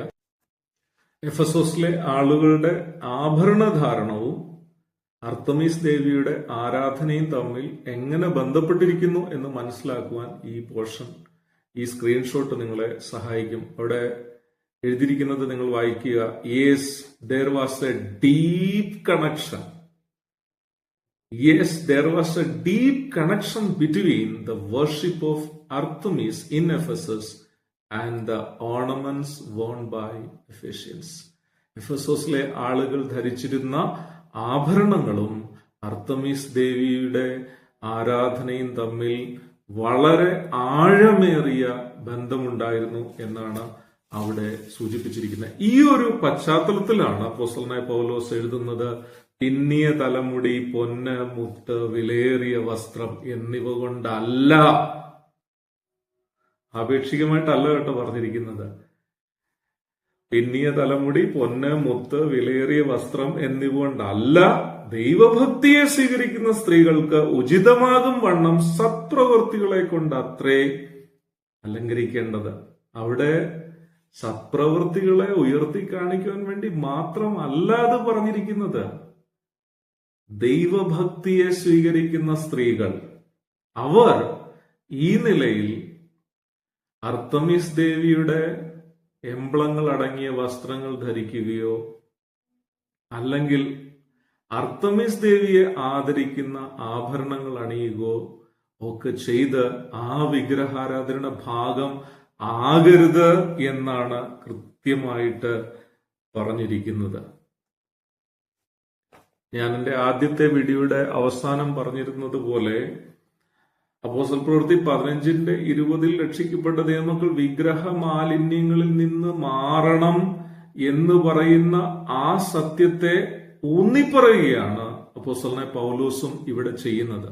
ഞാൻ അവിടെ പറഞ്ഞിരുന്നതുപോലെ വചനത്തിന്റെ മറ്റു ഭാഗങ്ങളിലും ആഭരണധാരണത്തിനെതിരായി പറഞ്ഞിരിക്കുന്ന വാക്യങ്ങൾ വിഗ്രഹാരാധനയിൽ നിന്നും വിഗ്രഹ മാലിന്യങ്ങളിൽ നിന്നും ദൈവജനം വേർപെടണം എന്ന് സൂചിപ്പിക്കുന്നതിന് വേണ്ടി തന്നെയാണ് എഴുതിയിരിക്കുന്നതെന്ന് നാം മനസ്സിലാക്കേണ്ടിയിരിക്കുകയാണ്. അല്ലാതെ ആപേക്ഷികമായിട്ട് ഇതിനേക്കാൾ നല്ലത് അതാണ്, അല്ലെ അതിനേക്കാൾ നല്ലത് ഇതാണ് എന്ന് സൂചിപ്പിക്കുന്നതിന് വേണ്ടി അല്ല എന്ന് കൃത്യമായിട്ട് നാം മനസ്സിലാക്കേണ്ടിയിരിക്കുന്നു. ഈ കാര്യങ്ങൾ സൂചിപ്പിക്കുമ്പോൾ ആഭരണം ധരിക്കുന്നത് കുഴപ്പമില്ല എന്ന് ചിന്തിക്കുന്ന ആളുകൾ സ്വാഭാവികമായിട്ട് ഉയർത്തിക്കൊണ്ടുവരാൻ സാധ്യതയുള്ള ഒരു ചോദ്യമുണ്ട്. സഹോദര, ഇവിടെ എഴുതിയിരിക്കുന്നത് പിന്നിയ തലമുടി, പൊന്ന്, മുത്ത്, വിലയേറിയ വസ്ത്രം എന്നിവ കൊണ്ടല്ല എന്നാണല്ലോ എഴുതിയിരിക്കുന്നത്. അപ്പം ഈ പൊന്നിന്റെയും മുത്തിന്റെയും ഒക്കെ കൂടെ ഈ വിലയേറിയ വസ്ത്രവും പറഞ്ഞിട്ടുണ്ടല്ലോ.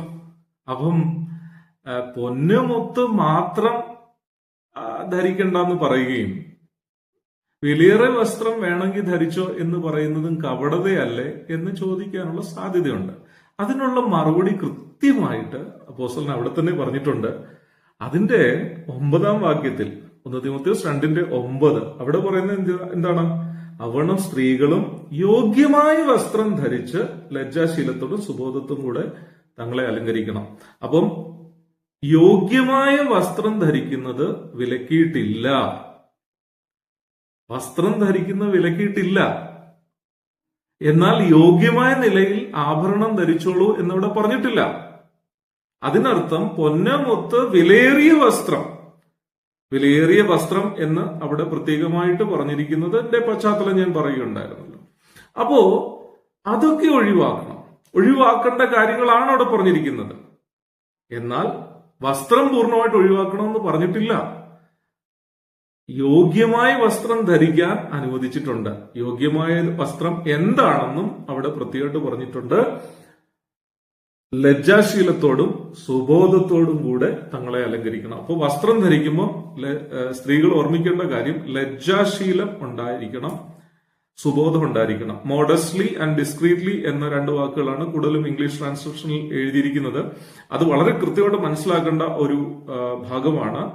ലജ്ജാശീലത്തോടും എന്ന് എഴുതിയിരിക്കുന്നിടത്ത് ഗ്രീക്കിൽ ഉപയോഗിച്ചിരിക്കുന്ന വേർഡ് ഐഡിയോമായി എന്ന് പറയുന്ന ഒരു പദപ്രയോഗമാണ് ഗ്രീക്കിൽ ഉപയോഗിച്ചിരിക്കുന്നത്. എസൻസ് ഓഫ് ഷെയിം എന്നാണ് അതിന്റെ അർത്ഥം. അതായത് വസ്ത്രം ധരിക്കുമ്പോൾ തങ്ങളുടെ നാണം പ്രകടമാകുന്ന നിലയിൽ ധരിക്കരുത്. വസ്ത്രം എന്ത് ധരിക്കണം എന്നവിടെ പറഞ്ഞിട്ടില്ല, പക്ഷെ നാണം മറയ്ക്കുന്ന വസ്ത്രമായിരിക്കണം ധരിക്കേണ്ടത്. അതുപോലെ രണ്ടാമത്തേത് സുബോധത്തോടും എന്നുള്ളിടത്ത് ഡിസ്ക്രീറ്റ്ലി, അതിന് സോഫ്രോൺ എന്ന് വരുന്ന ഒരു ഗ്രീക്ക് വേർഡിൽ നിന്ന് വരുന്ന സോഫ്രോസ്യൂൺസ് എന്ന് പറയുന്ന ഒരു വാക്കാണ് അവിടെ ഉപയോഗിച്ചിരിക്കുന്നത്. അതിന്റെ അർത്ഥം A sense of self control എന്നുള്ളതാണ്. അതായത് ഞാൻ നേരത്തെ പറഞ്ഞിരുന്നല്ലോ, അവിടെ അർത്തമീസ് ദേവിയുടെ ആഘോഷവുമായിട്ട് ബന്ധപ്പെട്ട് സ്ത്രീകൾ വസ്ത്രം ധരിച്ചിരുന്ന ട്രാൻസ്പെറന്റ് ആയിട്ടുള്ള വസ്ത്രങ്ങൾ ധരിച്ച് പുരുഷനെ ആകർഷിക്കുക എന്നുള്ള ഉദ്ദേശത്തിലായിരുന്നു അവർ വസ്ത്രം ധരിച്ചിരുന്നത്. അപ്പോസ്തലൻ പൗലോസ് പറയുന്നത് you should have A sense of self control. മറ്റുള്ളവരെ ആകർഷിക്കണം എന്നുള്ള ഉദ്ദേശത്തോടുകൂടി ആയിരിക്കരുത്. അതായത് തങ്ങളുടെ ശരീരപ്രകടനം നടത്തി നഗ്ന ശരീരമോ ആകർഷിക്കുന്ന നിലയിലുള്ള ശരീരഭാഗങ്ങൾ ദൃശ്യമാക്കി മറ്റുള്ള പുരുഷന്മാരെ ആകർഷിക്കുക എന്നുള്ള ഉദ്ദേശത്തോടുകൂടി വസ്ത്രം ധരിക്കരുത്. യോഗ്യമായ നിലയിൽ ലജ്ജാശീലത്തോടും സുബോധത്തോടും കൂടി വസ്ത്രം ധരിക്കാം. എന്നാൽ 10-ാം വാക്യത്തിലേക്ക് വരുമ്പോൾ അവിടെ പിന്നിയ തലമുടി, അത് പറഞ്ഞല്ലോ, അർത്തമീസ് ദേവിയെ പൂജിക്കുന്നതിനുള്ള ബന്ധത്തിൽ വിശേഷമായിട്ട് മുത്തും പൊന്നും ഒക്കെ വെച്ച് അലങ്കരിക്കുന്ന ആ രീതി ഒഴിവാക്കുക തന്നെ വേണം. അതിനർത്ഥം സ്ത്രീകൾ മുടി ചെയ്യുന്നല്ല, മുടി ചെയ്യുക, പക്ഷെ ഈ പറഞ്ഞ പോലെ വിഗ്രഹാരാധനയുമായിട്ട് ബന്ധമുള്ള നിലയിൽ ആ പൊന്ന് മുത്തൊക്കെ വെച്ച് അലങ്കരിക്കരുത്. വിഗ്രഹാരാധനയോട് ബന്ധമുള്ള ആഭരണങ്ങൾ ഒഴിവാക്കണം എന്ന് തന്നെയാണ് കൃത്യമായിട്ട് അവിടെ പറഞ്ഞിരിക്കുന്നത്. അപ്പൊ അതുകൊണ്ട് വസ്ത്രം ഒഴിവാക്കണം എന്നവിടെ പറഞ്ഞിട്ടില്ല. എന്നാൽ ഈ പറഞ്ഞ നിലയിൽ വിഗ്രഹാരാധനയുമായിട്ട് ബന്ധമുള്ള ആ കാര്യങ്ങൾ, അതിൽ ആഭരണങ്ങൾ മുതലായ കാര്യങ്ങൾ അല്ല, അതായത് പിന്നിയ തലമുടി, പൊന്ന്, മുത്ത്, വിലയേറിയ വസ്ത്രം എന്നിവ കൊണ്ടല്ല എന്ന് വളരെ കൃത്യമായിട്ട് അവിടെ സൂചിപ്പിക്കുന്നുണ്ട്. അതായത് ഈ ഒരു ഭാഗത്തും പറഞ്ഞിരിക്കുന്ന കാര്യങ്ങൾ വിഗ്രഹാരാധനയിൽ നിന്ന് ദൈവമക്കൾ വേർപെട്ടു നിൽക്കുക തന്നെ വേണം എന്നുള്ള ഉദ്ദേശത്തിലാണ്. ആ ബന്ധത്തിലാണ് ഇവിടെയും ആഭരണധാരണത്തിന് വിരോധമായിട്ട് അപ്പോസ്തലനായ പൗലോസ് തിമോഥെയോസിനെ ഓർമ്മിപ്പിക്കുന്നത് എന്ന് കൃത്യമായിട്ട് പറഞ്ഞുകൊണ്ട് ഞാൻ എൻ്റെ വാക്കുകൾ ഉപസംഹരിക്കുന്നു. ഈ വചനങ്ങൾ കേട്ട് രക്ഷിക്കപ്പെട്ട് പരിശുദ്ധാത്മാവിനാൽ നിയന്ത്രിതമായ ജീവിതം നയിക്കുന്നവർ തങ്ങളെ തന്നെ ക്രമീകരിക്കുവാൻ ദൈവം സഹായിക്കട്ടെ. അല്ലാത്തവർക്ക് അവരുടെ ഇഷ്ടത്തിനനുസരിച്ച് കാര്യങ്ങളെ എടുക്കുവാൻ സ്വാതന്ത്ര്യമുണ്ട് എന്നുകൂടി പറഞ്ഞുകൊണ്ട് ഞാൻ അവസാനിപ്പിക്കുന്നു. ദൈവം എല്ലാവരെയും അനുഗ്രഹിക്കുമാറാകട്ടെ.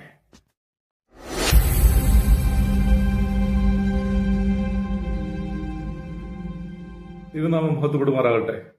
ആഭരണധാരണം എന്ന വിഷയം സംബന്ധിച്ച് ചെയ്യുന്ന മൂന്നാമത്തെ വീഡിയോ ആണിത്. ഇന്ന് നമ്മൾ 1 പത്രോസ് 3-ാം അധ്യായം 3-4 വാക്യങ്ങളെ കുറിച്ചുള്ള ഒരു വിശകലനമാണ് നടത്തുന്നത്.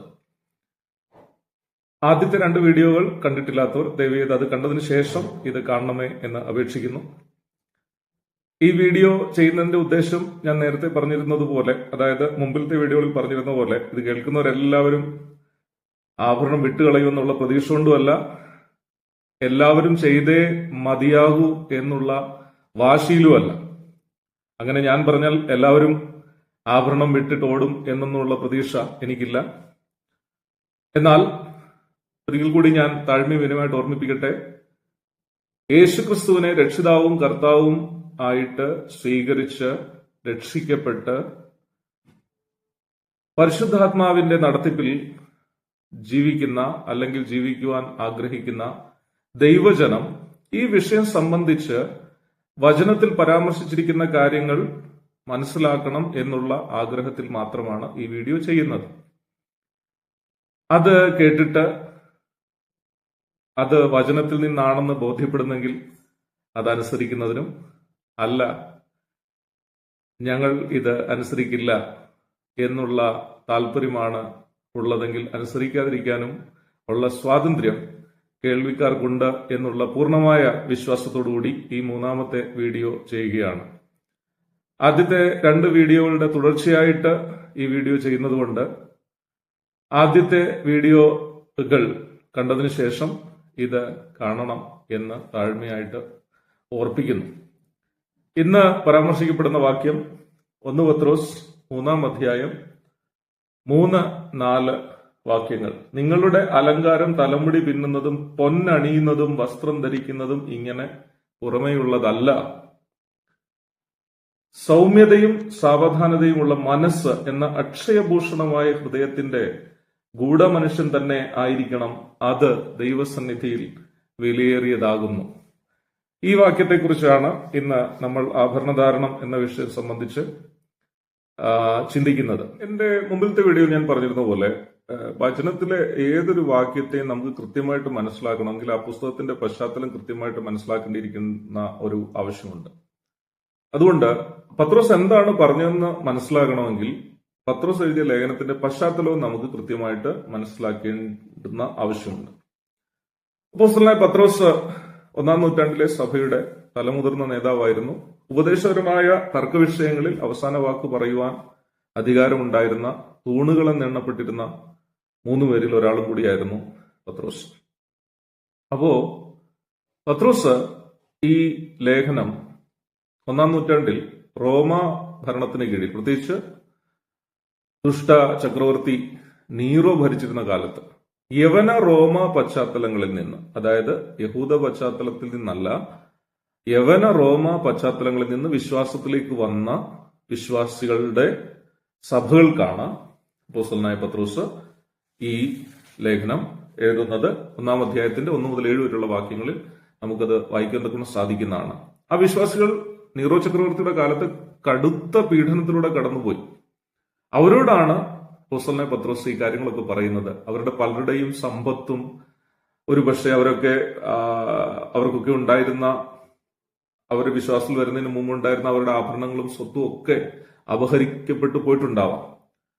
ആ വിശ്വാസികളെ ആശ്വസിപ്പിക്കുക, ധൈര്യപ്പെടുത്തുക എന്നുള്ളതായിരുന്നു അപ്പോസ്തലനായ പത്രോസ് ഈ ലേഖനം എഴുതുന്നതിന്റെ ഒന്നാമത്തെ ഉദ്ദേശം.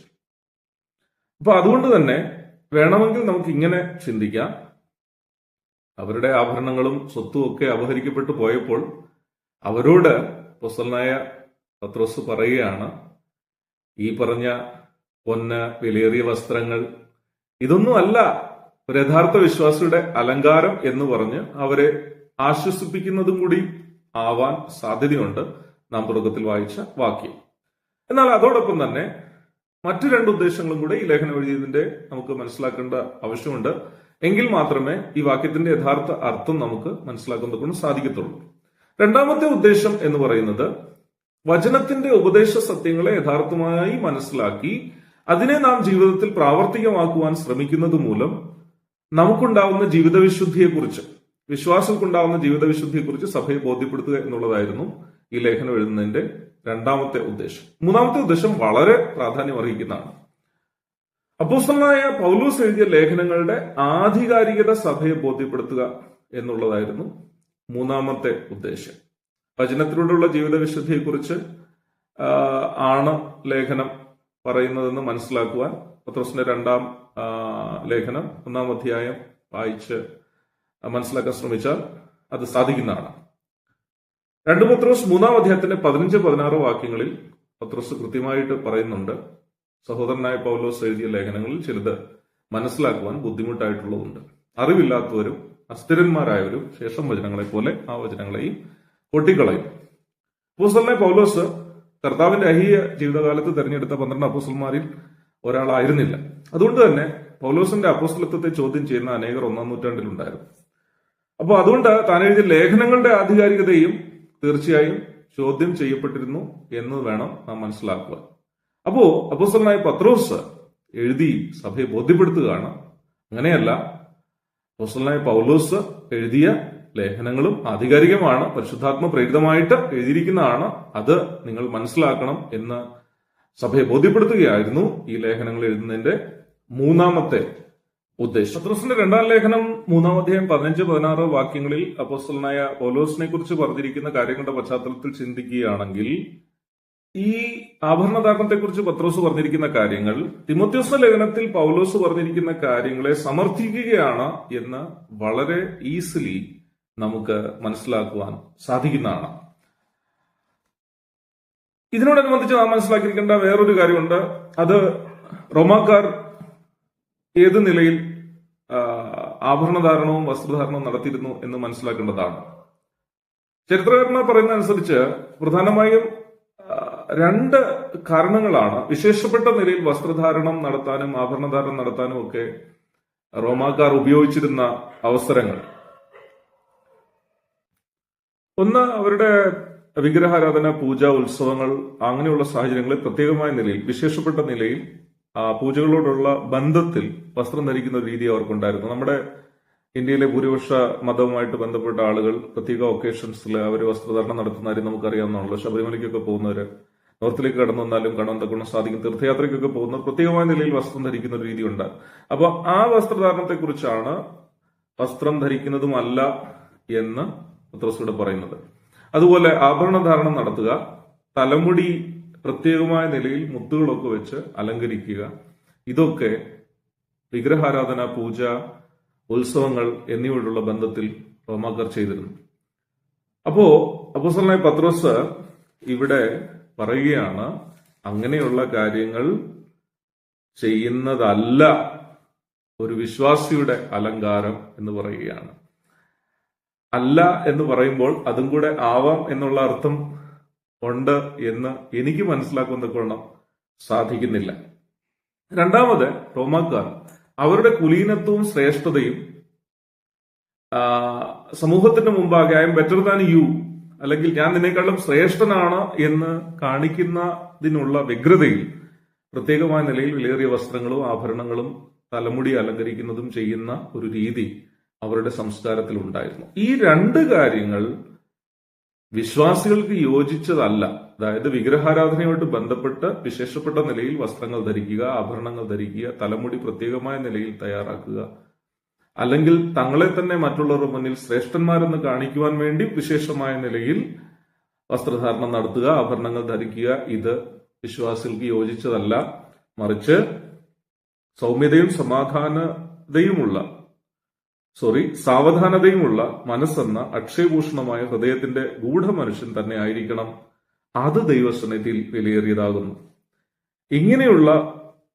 ഇങ്ങനെയല്ലോ പണ്ട് ദൈവത്തിൽ പ്രത്യാശ വെച്ചിരുന്ന വിശുദ്ധ സ്ത്രീകൾ തങ്ങളെ തന്നെ അലങ്കരിച്ച് ഭർത്താക്കന്മാർക്ക് കീഴടങ്ങിയിരുന്നത് എന്ന് പറയുമ്പോൾ, പഴയ കാലഘട്ടത്തിൽ ആഭരണങ്ങളെക്കുറിച്ച് വ്യക്തമായ ധാരണയില്ലാത്തത് മൂലം ആഭരണധാരണം നടത്തിയിരുന്ന കാലഘട്ടത്തിലും ദൈവഭക്തയായ സ്ത്രീയുടെ അലങ്കാരം എന്ന് പറയുന്നത് ഭൗതികമായ ആഭരണങ്ങളോ വസ്ത്രധാരണമോ ആയിരുന്നില്ല. മറിച്ച് ദൈവത്തിലുള്ള അവരുടെ പ്രത്യാശയും വിശുദ്ധ ജീവിതവുമായിരുന്നു അവരുടെ അലങ്കാരം എന്നാണ് അപ്പോസ്തലനായ പത്രോസ് ഇവിടെ സൂചിപ്പിക്കുന്നത്. ചില സഹോദരന്മാർ ഈ ഭാഗമൊക്കെ വായിച്ചിട്ട് സാറ ആഭരണം ധരിച്ചു കാണും, റിബേക്കയ്ക്ക് കൊടുത്തില്ലേ, മുടിയനായ പുത്രന്റെ കയ്യിൽ മോതിരം ഇട്ടില്ലേ മുതലായ കാര്യങ്ങൾ പറയാറുണ്ട്. സത്യത്തിൽ അത് കേട്ടപ്പോൾ വളരെ വിഷമമാണ് എനിക്ക് തോന്നിയത്. ഒന്നാമത്തെ കാര്യം മനസ്സിലാക്കേണ്ടത്, പഴയ നിയമത്തിൽ സഭയില്ല. പഴയ നിയമത്തിൽ സഭയില്ലാത്തത് കൊണ്ട് തന്നെ സഭയ്ക്കുള്ള ഉപദേശങ്ങളും പഴയ നിയമത്തിലില്ല. പഴയ നിയമം എന്നുള്ളത് നിഴലാണ്, പശ്ചാത്തലമാണ്.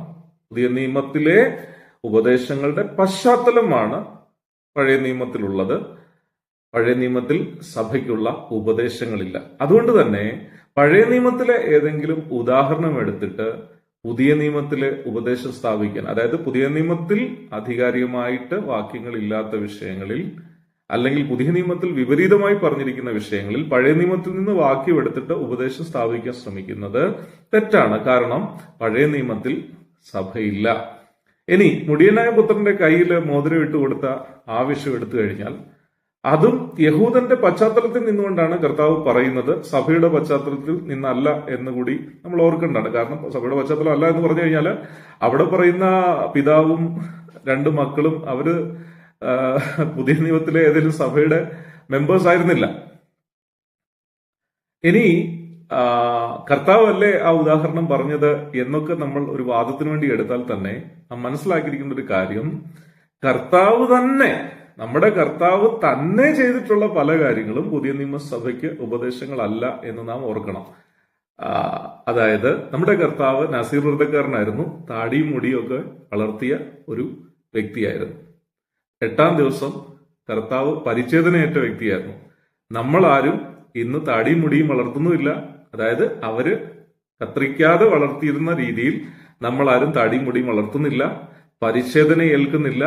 എന്തുകൊണ്ട്? നമ്മുടെ കർത്താവ് ചെയ്തതല്ലേ. എന്തുകൊണ്ടെന്നാൽ നാസീർ വ്രതവും അതുപോലെ പരിച്ഛേദനയും ഒക്കെ പഴയ നിയമത്തിലെ ഉപദേശങ്ങളായിരുന്നു. അത് പഴയ നിയമത്തിലെ ഉപദേശങ്ങൾ പുതിയ നിയമസഭയുടെ ഉപദേശങ്ങളല്ല. അപ്പൊ മുടിയനായ പുത്രന്റെ കയ്യിൽ ഇട്ട് കൊടുത്ത മോതിരം ആയിക്കോട്ടെ, സാറ ഇനി ആഭരണം ധരിച്ചിരുന്നു എന്ന് തന്നെ വെച്ചാൽ തന്നെ, അല്ലെങ്കിൽ പഴയ നിയമത്തിൽ ആരെങ്കിലും ആഭരണം ധരിച്ചിരുന്നു എന്ന് വെച്ചാൽ തന്നെ, അത് പുതിയ നിയമസഭയുടെ ഉപദേശം അല്ല എന്ന് നാം മനസ്സിലാക്കേണ്ടതാണ്. അതുപോലെ മണവാട്ടിയുടെ അലങ്കാരത്തെക്കുറിച്ച് സങ്കീർത്തനത്തിൽ പറഞ്ഞിട്ടില്ലേ എന്ന് ചോദിക്കാറുണ്ട്. ഉണ്ടല്ലോ, സങ്കീർത്തനത്തിൽ മണവാട്ടിയുടെ അലങ്കാരത്തെക്കുറിച്ച് കൃത്യമായിട്ട് പറയുന്നുണ്ട്. ആ അലങ്കാരം എന്താണെന്നാണ് തിമോഥെയോസിന്റെ ലേഖനത്തിലും പത്രോസിന്റെ ലേഖനത്തിലും അപ്പോസ്തലന്മാർ സൂചിപ്പിച്ചിരിക്കുന്നത്. വെളിപ്പാട് പുസ്തകത്തിലേക്ക് വരുമ്പോൾ അത് മണവാട്ടിയുടെ സൽപ്രവൃത്തികളായിരുന്നു എന്നും പ്രത്യേകമായിട്ട് സൂചിപ്പിച്ചിട്ടുണ്ട് എന്ന് ഞാൻ ഓർപ്പിക്കട്ടെ.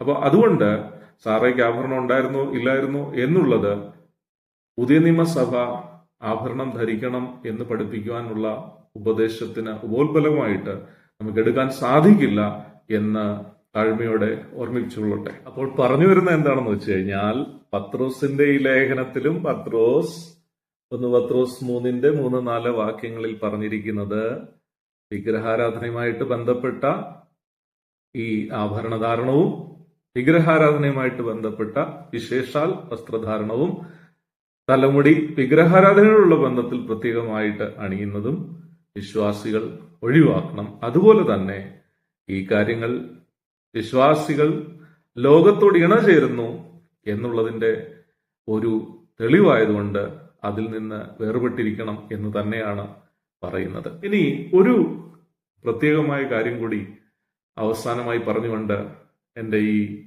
വീഡിയോ അവസാനിപ്പിക്കണം എന്ന് ഞാൻ ആഗ്രഹിക്കുകയാണ്. എൻ്റെ കഴിഞ്ഞ 2 വീഡിയോകൾ കണ്ട എൻ്റെ പല സുഹൃത്തുക്കളും എന്നോട് പറഞ്ഞു, സഹോദര, ഇത് കേരളത്തില് KV സൈമൺ സാറും അല്ലെങ്കിൽ കേരളത്തിലെ ബ്രദറൻ പെന്തക്കോസ്ത് സമൂഹങ്ങൾ മാത്രം ആചരിക്കുന്ന ഒരു സംഭവമല്ലേ, മറ്റ് ലോകത്തിന്റെ ഭാഗത്തൊന്നും ഇതില്ലല്ലോ എന്നൊക്കെ പറഞ്ഞു. അതൊരു തെറ്റിദ്ധാരണയാണ്. പ്രത്യേകിച്ച് ബ്രദറൻ വിശ്വാസികളോട് സഹോദരി സഹോദരന്മാരോട് ഞാൻ പറയുവാൻ ആഗ്രഹിക്കുന്നു, സമയം കിട്ടുമ്പോൾ ഗൂഗിളിൽ പോയിട്ട് members of brethren assembly around the world, do members of brethren assembly around the world use ornaments എന്ന് അടിച്ചു കൊടുത്തു കഴിഞ്ഞാൽ നിങ്ങൾക്ക് കൃത്യമായിട്ട് അതിന്റെ മറുപടി കിട്ടും. യൂറോപ്പിലടക്കമുള്ള ബ്രദറൻ സമൂഹം ആഭരണധാരണത്തിന് എതിരാണ് എന്ന് നിങ്ങൾക്ക് മനസ്സിലാക്കുന്നത് കൊണ്ട് സാധിക്കുന്നതാണ്. അപ്പോൾ മറ്റൊരു സഹോദരൻ എന്നോട് പറഞ്ഞൊരു കാര്യം എന്ന് പറഞ്ഞത്, സഹോദരൻ പറഞ്ഞ ഈ കാര്യം, അതായത് ഈ ആഭരണധാരണത്തിന് വിഗ്രഹാരാധനയോട് ബന്ധമുണ്ട് എന്നുള്ള കാര്യം ഇതിനു മുമ്പുള്ള തലമുറയിലുള്ള വേദപണ്ഡിതന്മാർക്കൊന്നും മനസ്സിലാകാതെ താങ്കൾക്ക് മാത്രം ഇത് കിട്ടിയത് എങ്ങനെയാണ് എന്ന് എന്നോട് ചോദിക്കാറുണ്ട്. ഇവരൊക്കെ എന്നോട് വളരെ സ്നേഹമുള്ള സഹോദരന്മാരുണ്ട്. അതുകൊണ്ട് തന്നെ അവരുടെ ചോദ്യത്തിന് ഒരിക്കലും ഞാൻ ആ ചോദ്യം കേട്ടിട്ട് എനിക്ക് ദേഷ്യമൊന്നും വരുന്നില്ല. പക്ഷെ വാസ്തവമായിട്ട് ഈ വിഷയങ്ങൾ അറിയുവാൻ താല്പര്യമുള്ളവരോട് ഞാനൊരു കാര്യം പറയുവാൻ തക്കവണ്ണം ആഗ്രഹിക്കുന്നു. ആഭരണധാരണത്തിന് വിഗ്രഹാരാധനയുമായിട്ട് ബന്ധമുണ്ട് എന്ന് അപ്പോസ്തലന്മാർ സൂചിപ്പിച്ചതിന് ശേഷം വളരെ കൃത്യമായിട്ട് അപ്പോസ്തലന്മാരെ ഉദ്ധരിച്ച് പുസ്തകം എഴുതിയ ഒരു വ്യക്തിയുണ്ട്. ദൈവവചനം പഠിക്കുന്ന തിയോളജിയൻസിനും അതുപോലെ പുസ്തകങ്ങൾ വായിക്കുന്നവർക്കും വളരെ പരിചിതനായ ഒരു വ്യക്തിയാണ് മഹാനായ തെർത്തുല്യൻ.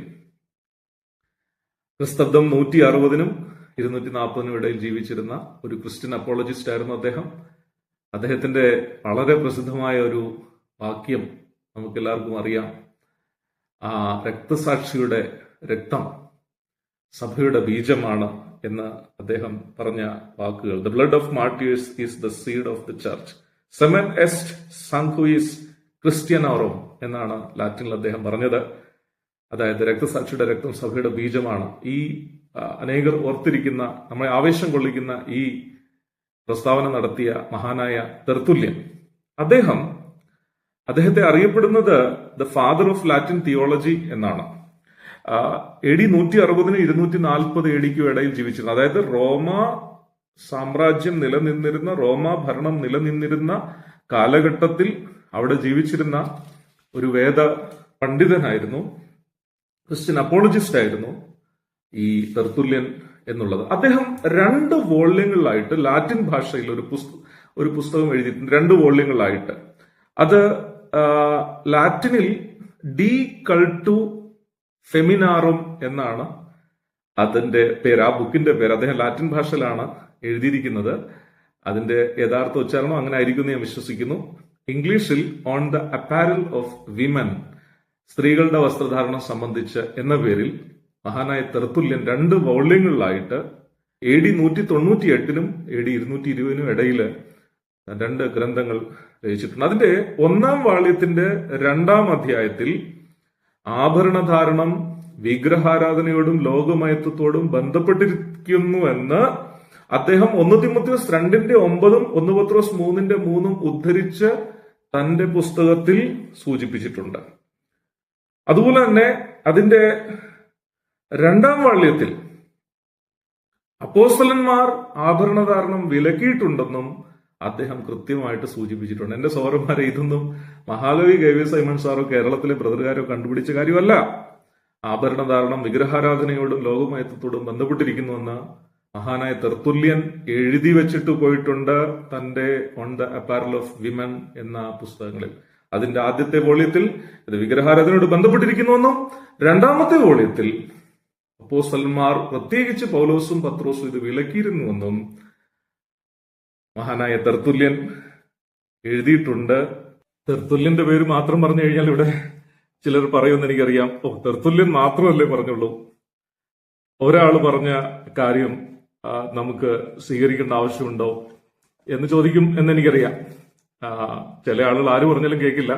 അവരോടല്ല ഇത് പറയുന്നത്, മറിച്ച് സത്യം മനസ്സിലാക്കുവാൻ ആഗ്രഹമുള്ളവരോടാണ് പറയുന്നത്. നാം ചരിത്രം പഠിക്കുകയാണെങ്കിൽ 2-ാം നൂറ്റാണ്ട് മുതൽ, അതായത് അപ്പോസ്തല കാലഘട്ടത്തിന് തൊട്ട് ശേഷം വരുന്ന കാലഘട്ടം മുതൽ 4-ാം നൂറ്റാണ്ട് വരെയുള്ള കാലഘട്ടത്തിൽ, അതായത് റോമാമതം ക്രൈസ്തവ വിശ്വാസത്തിനെ ഹൈജാക്ക്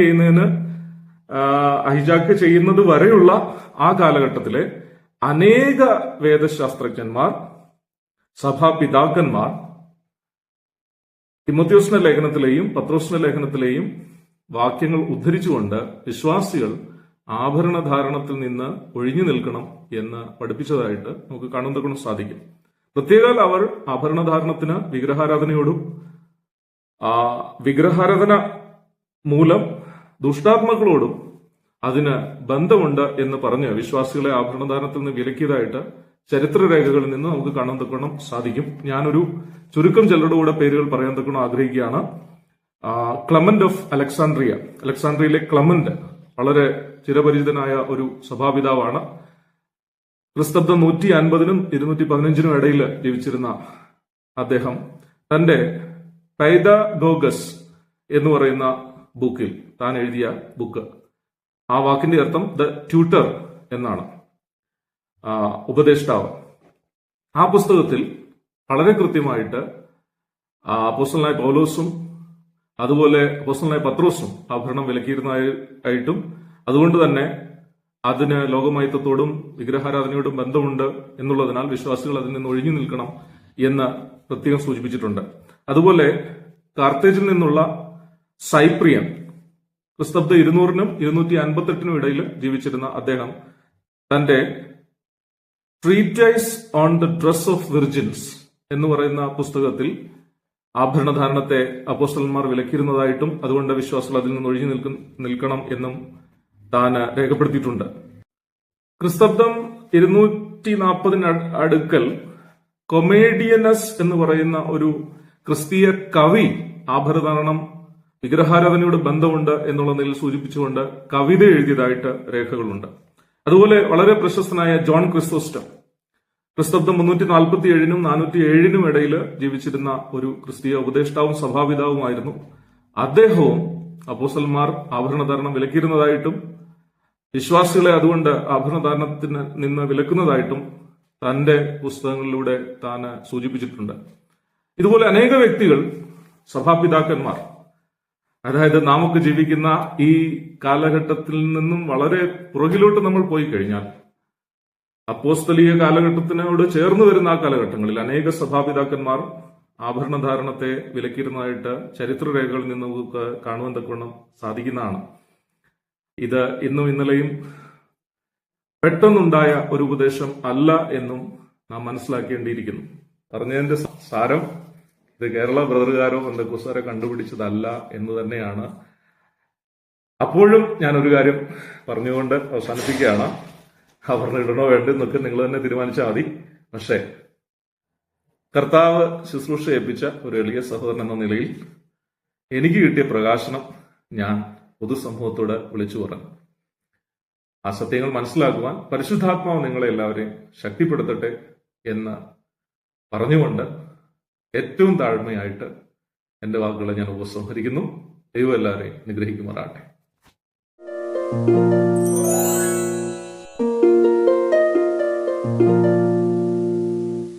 ദൈവനാമത്തിന് മഹത്വം ഉണ്ടാകുമാറാകട്ടെ.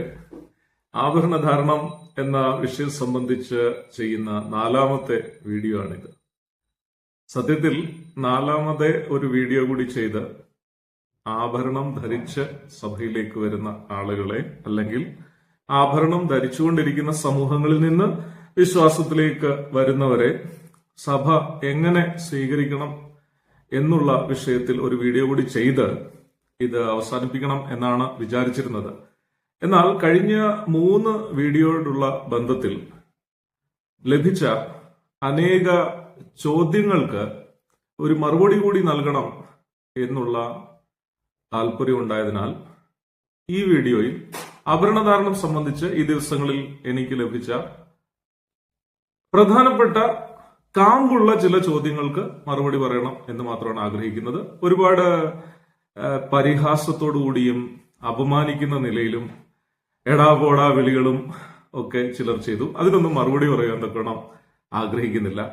കാരണം ഒരു വിഷയം പറയുമ്പോൾ അതിനോട് യോജിക്കാൻ കഴിയാത്തതുകൊണ്ട് അത് പറഞ്ഞ ആളെ അപമാനിക്കുന്ന നിലയിലൊക്കെ സംസാരിക്കുന്നത് അത് വ്യക്തിത്വമില്ലായ്മയുടെ പ്രശ്നമാണ്, വളർത്തുദോഷം എന്നൊക്കെ അതിനെ പറയാം.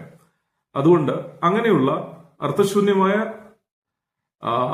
ചോദ്യങ്ങൾക്ക് അല്ലെങ്കിൽ അപമാനിക്കുന്ന നിലയിൽ ചോദിച്ചിരിക്കുന്ന കാര്യങ്ങൾക്ക് മറുപടി പറയുവാൻ ആഗ്രഹിക്കുന്നില്ല. എന്നാൽ വായിക്കുന്നവർക്ക് കാമ്പുണ്ട് എന്ന് തോന്നും വിധത്തിൽ ആഭരണവാദികളായ ചില പ്രിയപ്പെട്ടവർ ചോദിച്ച ചോദ്യങ്ങൾക്ക് ഈ ഒരു വീഡിയോയിൽ വചനത്തിൽ നിന്നുകൊണ്ട് മറുപടി പറയാം എന്ന് ആഗ്രഹിക്കുന്നു. ആദ്യമായിട്ട് ഇതുവരെ ചെയ്ത 3 വീഡിയോകളുടെയും അടിയിൽ ജെയിംസ് വർഗീസ് എന്ന പേരിൽ പോസ്റ്റ് ചെയ്യപ്പെട്ടിരിക്കുന്ന ഒരു ചോദ്യത്തിനാണ് മറുപടി പറയാൻ തക്കണം ആഗ്രഹിക്കുന്നത്. ഇത് ജെയിംസ് വർഗീസ് എന്ന പേര് കേട്ടപ്പോൾ ഇത് നമ്മുടെ കേരളത്തിന്റെ മുൻ അഡീഷണൽ സെക്രട്ടറി ആയിരുന്ന ബഹുമാന്യനായ, ഞാനും വളരെ ബഹുമാനിക്കുന്ന ജെയിംസ് വർഗീസ് സാർ ആണെന്നാണ് ഞാൻ ഊഹിച്ചത്. ഒരു പരിഹാസരൂപേണയാണ് ഇതിവിടെ പോസ്റ്റ് ചെയ്യപ്പെട്ടിരിക്കുന്നത്. എന്നാൽ ആദ്യം വായിച്ചപ്പോൾ എനിക്ക് ഇത് വളരെ കാമ്പുള്ളൊരു ചോദ്യമാണെന്നാണ് ഞാൻ ചിന്തിച്ചത്. അതുകൊണ്ട് തന്നെയാണ് ഞാൻ ഇത് ജെയിംസ് വർഗീസ് സാർ ചോദിച്ച ചോദ്യമായിരിക്കുമല്ലോ എന്ന് ഞാൻ ചിന്തിച്ചത്. എന്നാൽ ഈ ചോദ്യത്തിന്റെ അടിസ്ഥാന രാഹിത്യം മനസ്സിലാക്കി കഴിഞ്ഞപ്പോൾ എനിക്ക് തോന്നി ഇത്ര ബാലിശമായ ഒരു ചോദ്യം ജെയിംസ് വർഗീസ് സാർ ചോദിക്കാനുള്ള ഒരു സാധ്യതയുമില്ല. അത് തന്നെയല്ല, എന്നെ പോലെ വളരെ ഇളയ ഒരു സഹോദരനെ പരിഹസിക്കുന്ന നിലയിൽ സംസാരിക്കാൻ മാത്രമുള്ള ഒരു മാനസികാവസ്ഥ ജെയിംസ് വർഗീസ് സാറിനുണ്ടാകും എന്ന് ഞാൻ പ്രതീക്ഷിക്കുന്നില്ല. അപ്പോ എന്തായാലും ആ ചോദ്യവും അതിന്റെ ഒരു ഉത്തരവും നിങ്ങളോട് പറയുവാൻ തക്കണം ആഗ്രഹിക്കുന്നു. ഇനി ജെയിംസ് വർഗീസ് സാർ തന്നെയാണ് ഇത് ചോദിച്ചിരുന്നെങ്കിലും അദ്ദേഹം എന്നെ പരിഹസിച്ചതിലൊന്നും എനിക്ക് യാതൊരുവിധ വിഷമവും ഇല്ല. കാരണം അദ്ദേഹമൊക്കെ വളരെ ശ്രേഷ്ഠരായ ആളുകളാണല്ലോ. എന്നെ പോലെയുള്ള ഒരാളെ പരിഹസിക്കുന്നത് കൊണ്ടൊന്നും അദ്ദേഹത്തിനൊരു നഷ്ടം ഉണ്ടാവില്ല. ഞാൻ അതിന് ആ നിലയിൽ അദ്ദേഹത്തിനോട് മറുപടി പറയുവാനോ ആഗ്രഹിക്കുന്നില്ല. പ്രായം കൊണ്ടും മറ്റു പല യോഗ്യതകൾ കൊണ്ടും എന്നെക്കാളും വളരെ ശ്രേഷ്ഠനായ ഒരു വ്യക്തിത്വമാണ് ജെയിംസ് വർഗീസ് സാർ. എങ്കിലും ഞാൻ വീണ്ടും പറയുകയാണ്, ഈ ചോദ്യത്തിന്റെ അടിസ്ഥാന രാഹിത്യം മനസ്സിലായി കഴിഞ്ഞപ്പോൾ ഇത് അദ്ദേഹം ആയിരിക്കില്ല ചോദിച്ചതെന്നാണ് എനിക്ക് തോന്നുന്നത്. ഇവിടെ ഈ 3 വീഡിയോകളുടെ അടിയിലും ഈ ചോദ്യം അദ്ദേഹം പോസ്റ്റ് ചെയ്തിട്ടുണ്ട്. പുറപ്പാട് പുസ്തകം 3-ന്റെ 22 നിന്നുള്ളൊരു വാക്യമാണ് അദ്ദേഹം സൂചിപ്പിച്ചിരിക്കുന്നത്. അപ്പോ ആഭരണധാരണം വിഗ്രഹാരാധനയുമായിട്ട് ബന്ധമുള്ളത് കൊണ്ട് അത് ഉപേക്ഷിക്കണം എന്നുള്ളൊരു തോട്ടാണല്ലോ വിവിധ വചനത്തിൽ നിന്നും ചരിത്രത്തിൽ നിന്നുമുള്ള കാരണങ്ങൾ എടുത്തുകൊണ്ട് കഴിഞ്ഞ വീഡിയോയിൽ സൂചിപ്പിച്ചിരുന്നത്. അപ്പം അദ്ദേഹം ഇവിടെ പോസ്റ്റ് ചെയ്തിരിക്കുന്നത് ഇങ്ങനെയാണ്: ഈ കാര്യം ജെബിക്ക് അറിയാമെങ്കിലും ദൈവത്തിന് അറിഞ്ഞുകൂടായിരുന്നു. അതിന് ഉപോത്ബലകമായിട്ട് അദ്ദേഹം പോസ്റ്റ് ചെയ്തിരിക്കുന്നത് പുറപ്പാട് 3:22 ദൈവം ഇസ്രായേൽ മക്കളോട് പറഞ്ഞു, നിങ്ങൾ മിസ്രൈമ്യരോട് അവരുടെ ആഭരണങ്ങൾ വാങ്ങി ഇസ്രായേല്യരുടെ പുത്രന്മാരെയും പുത്രിമാരെയും ധരിപ്പിക്കുവീൻ. അപ്പൊ അദ്ദേഹം പറയുന്നത് ഈ വിഗ്രഹാരാധനയുമായിട്ട് ആഭരണത്തിന് ബന്ധമുണ്ടായിരുന്നു എന്ന് ജെബിക്ക് മനസ്സിലായി. പക്ഷെ ദൈവത്തിന് മനസ്സിലായില്ല. അതിന് പിന്നീട് താഴെ അദ്ദേഹം രേഖപ്പെടുത്തിയിരിക്കുന്നത്, അതിനാൽ അടിയന്തരമായി ജെബി ദൈവത്തെ തിരുത്താനായി സ്വർഗത്തിലേക്ക് പോകണം, ബൈബിളിൽ നിന്ന് ആ ഭാഗം നീക്കാനായും ദൈവത്തോട് പറയണം എന്നാണ് അദ്ദേഹം പോസ്റ്റ് ചെയ്തിരിക്കുന്നത്. ഞാൻ വീണ്ടും വളരെ താഴ്മയായിട്ട് പറയുന്നു, ജെയിംസ് വർഗീസ് സാറാണ് ഇത് പോസ്റ്റ് ചെയ്തതെന്ന് ഞാൻ വിശ്വസിക്കുന്നില്ല. കാരണം ഇത്ര ബാലിശമായൊരു പോസ്റ്റ് അദ്ദേഹം ചെയ്യുമോ? എനിക്ക് വിശ്വസിക്കാനായിട്ട് സാധിക്കുന്നില്ല. മിസ്രൈമിൽ നിന്ന് ഇസ്രായേൽ മക്കൾ പുറപ്പെട്ടപ്പോൾ ദൈവം അവരോട് കൽപ്പിച്ച ഒരു കൽപ്പനയാണ് നമ്മളിവിടെ കേൾക്കുന്നത്. അവർ 400 വർഷം അടിമ ജീവിതം നയിച്ചു. മിസ്രൈമിനെ ഡെവലപ്പ് ചെയ്യാനായിട്ട് അവർ അധ്വാനിച്ചു.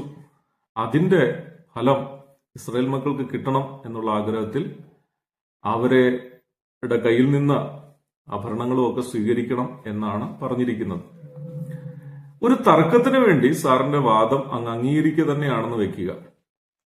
ദൈവം ആണ് ഈ കൽപ്പന കൊടുത്തിരിക്കുന്നത്, ആഭരണങ്ങൾ മേടിച്ച് പുത്രന്മാരും പുത്രിമാരെയും ധരിപ്പിക്കണമെന്ന് ഇസ്രായേൽ മക്കളോട് പറയും. പക്ഷേ സാറ് ആ വാക്യത്തിന്റെ അടുത്ത ഭാഗം മനഃപൂർവ്വം വിട്ടുകളഞ്ഞതാണെന്ന് ചിന്തിക്കാൻ എനിക്ക് സാധിക്കുന്നില്ല.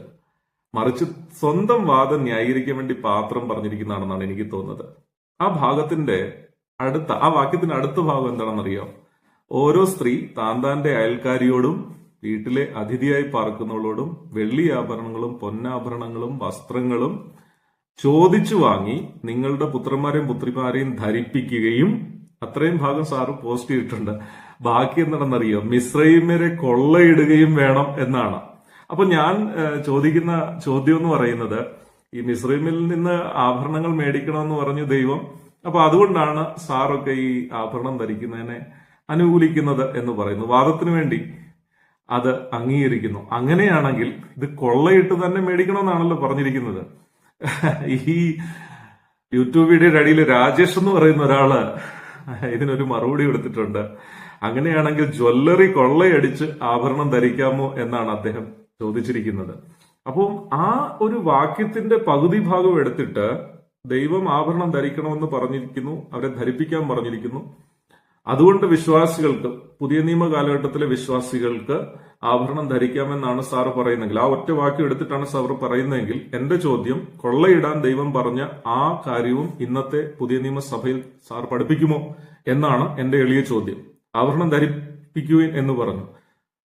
പരിശുദ്ധാത്മാവിന്റെ നടത്തിപ്പിൽ നിന്ന് ചിന്തിക്കുന്ന ഏതൊരു വ്യക്തിക്കും മനസ്സിലാക്കാനായിട്ട് സാധിക്കും.